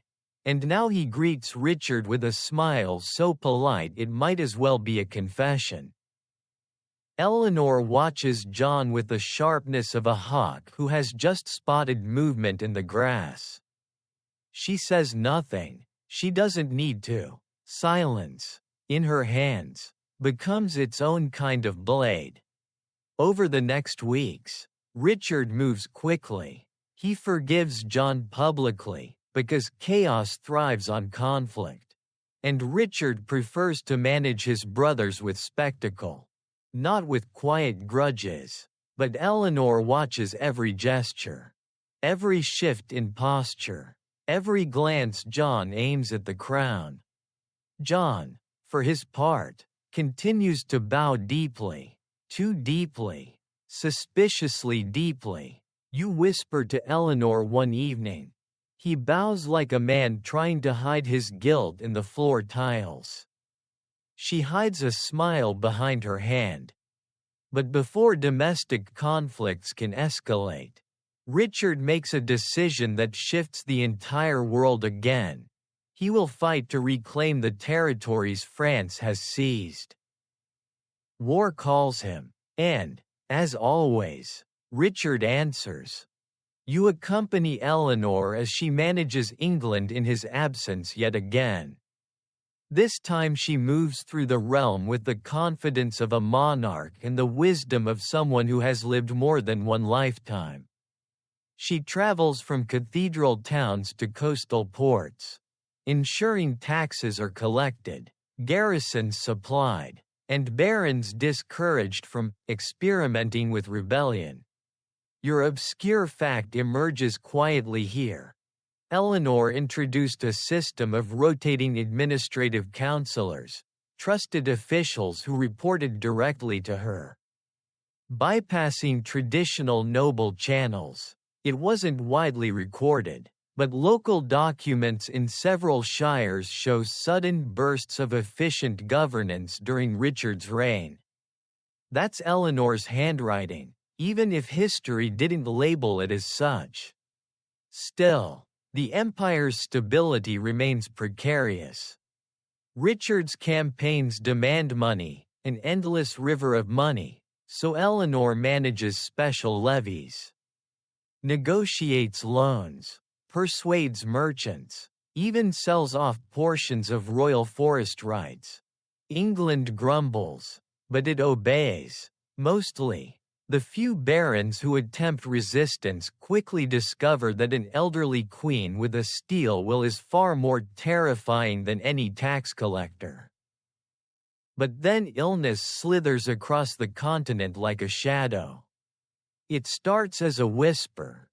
Richard has been wounded during a siege in the limousine.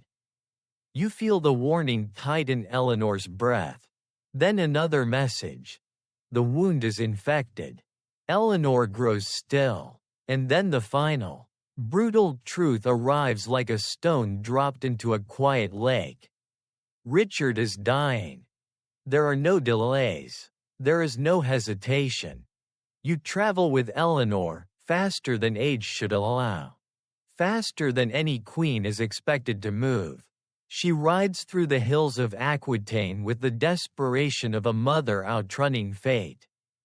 Messengers clear paths ahead, towns fall silent as she passes.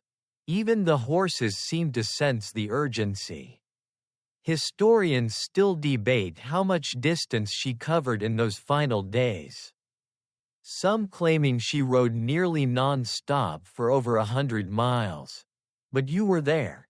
You felt the cold air tear at your lungs. The earth hammer beneath the hooves. The world blur into a single plea. Let me reach him. When you finally arrive at the castle at Chaillot, time stutters. Richard lies in a dim chamber lit by trembling candlelight. His face is pale but peaceful. The infection has taken root. But his spirit, sharp, fierce, radiant, lingers in his eyes as Eleanor enters. He smiles. Mother, he whispers. And then, for the first time in years, she sinks beside his bed, not as a queen, not as a regent, but as a mother who has carried pride and grief in equal measure for decades. They speak softly. You stand at a respectful distance, though the words drift to you in fragments. Regrets, apologies, gratitude, a few jokes, delivered with the gallows humor of a dying soldier and a woman who has spent a lifetime laughing at fate. Richard squeezes her hand. You taught me to be bold, he murmurs, but I suppose boldness has a price. Eleanor brushes his hair back gently. Everything worth anything does.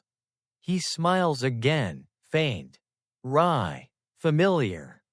And then he is gone. The room falls still. So quiet you can hear your own heartbeat stumbling. Eleanor doesn't weep. She sits motionless, her hand resting on his.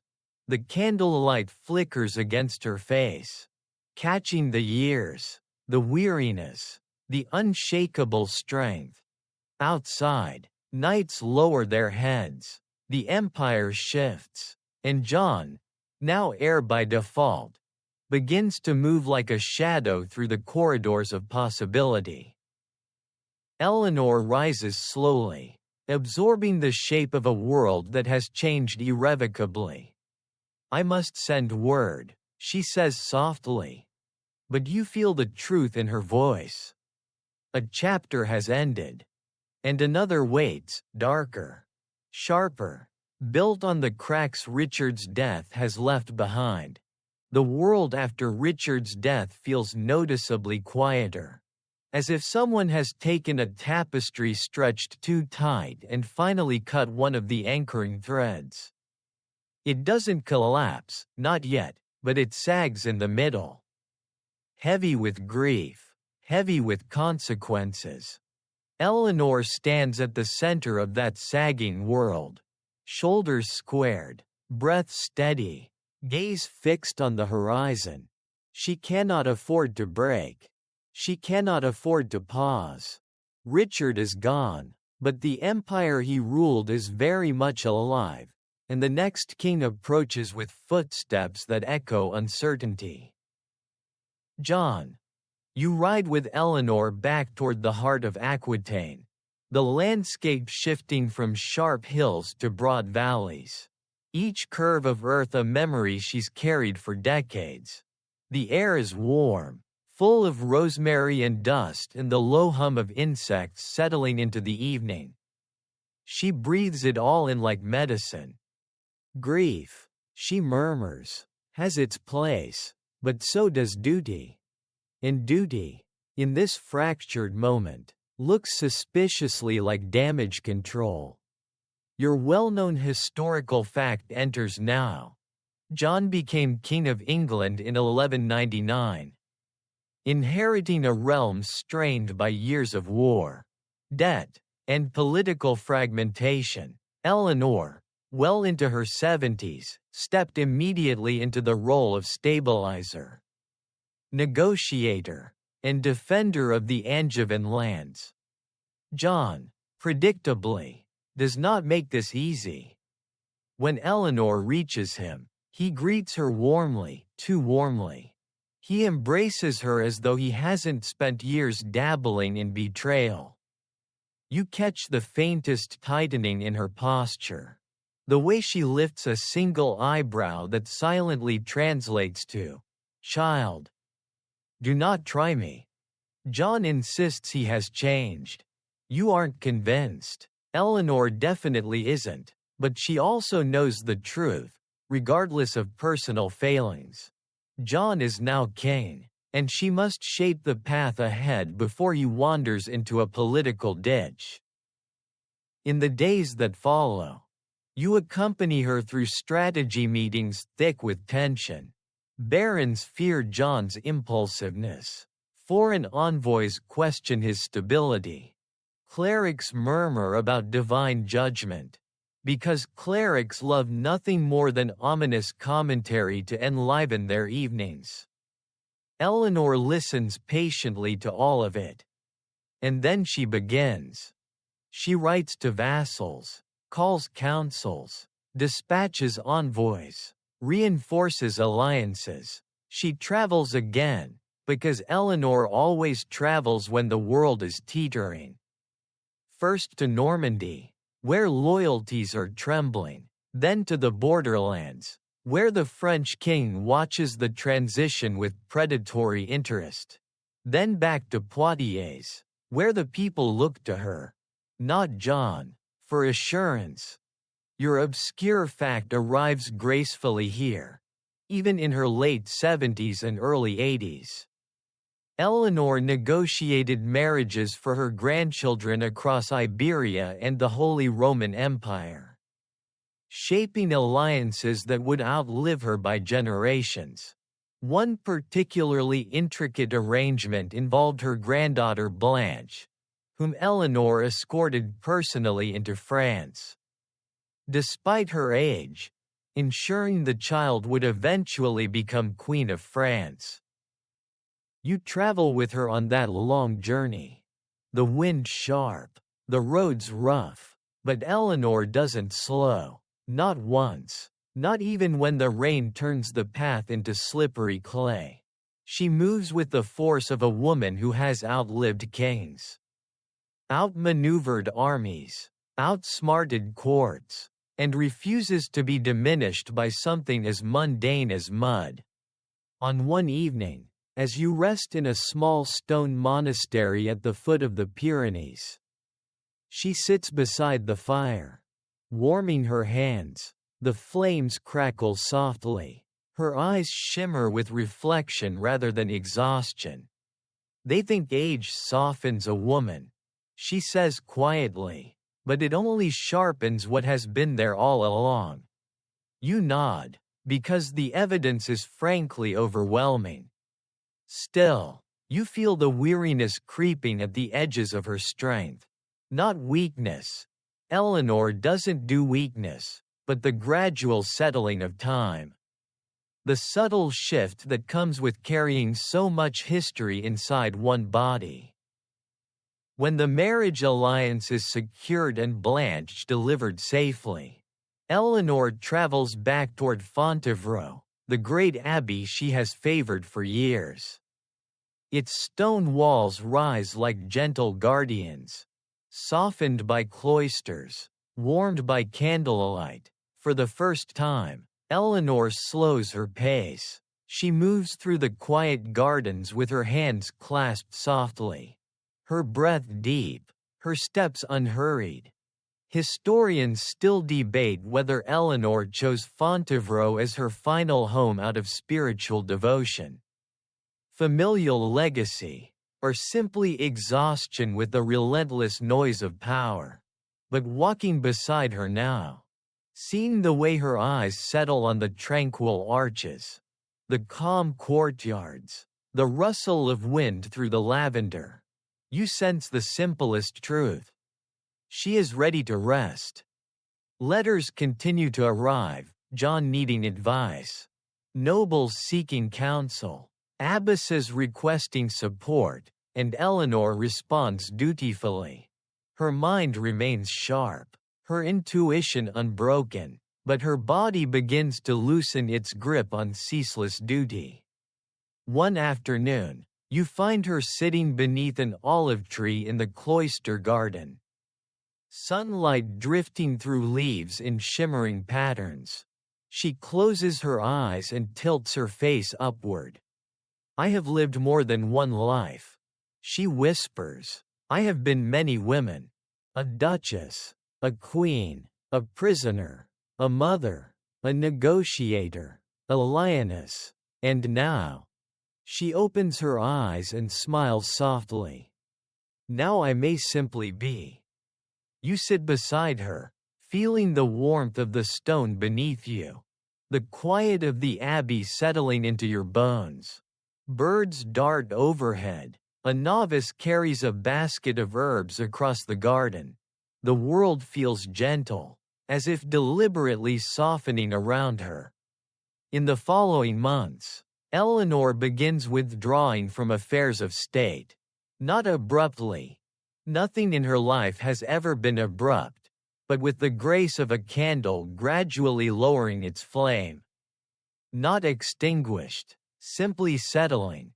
John continues to write. She answers less frequently. The empire continues shifting. She watches from a distance, her heart steady, her mind still keenly aware of every tremor. Then, one morning, she does not rise as quickly.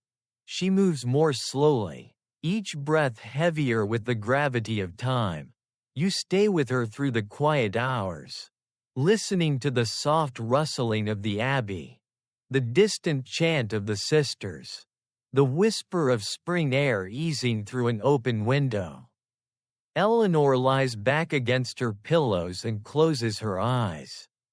There is still so much light, she murmurs, and I have followed it all my life. You take her hand.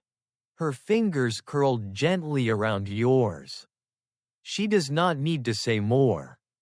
And as the day settles into evening, you feel her presence like warmth, still fierce, still luminous, still entirely herself. Eleanor of Aquitaine breathes out. And the world shifts once more, softened by the passing of a woman who shaped its contours.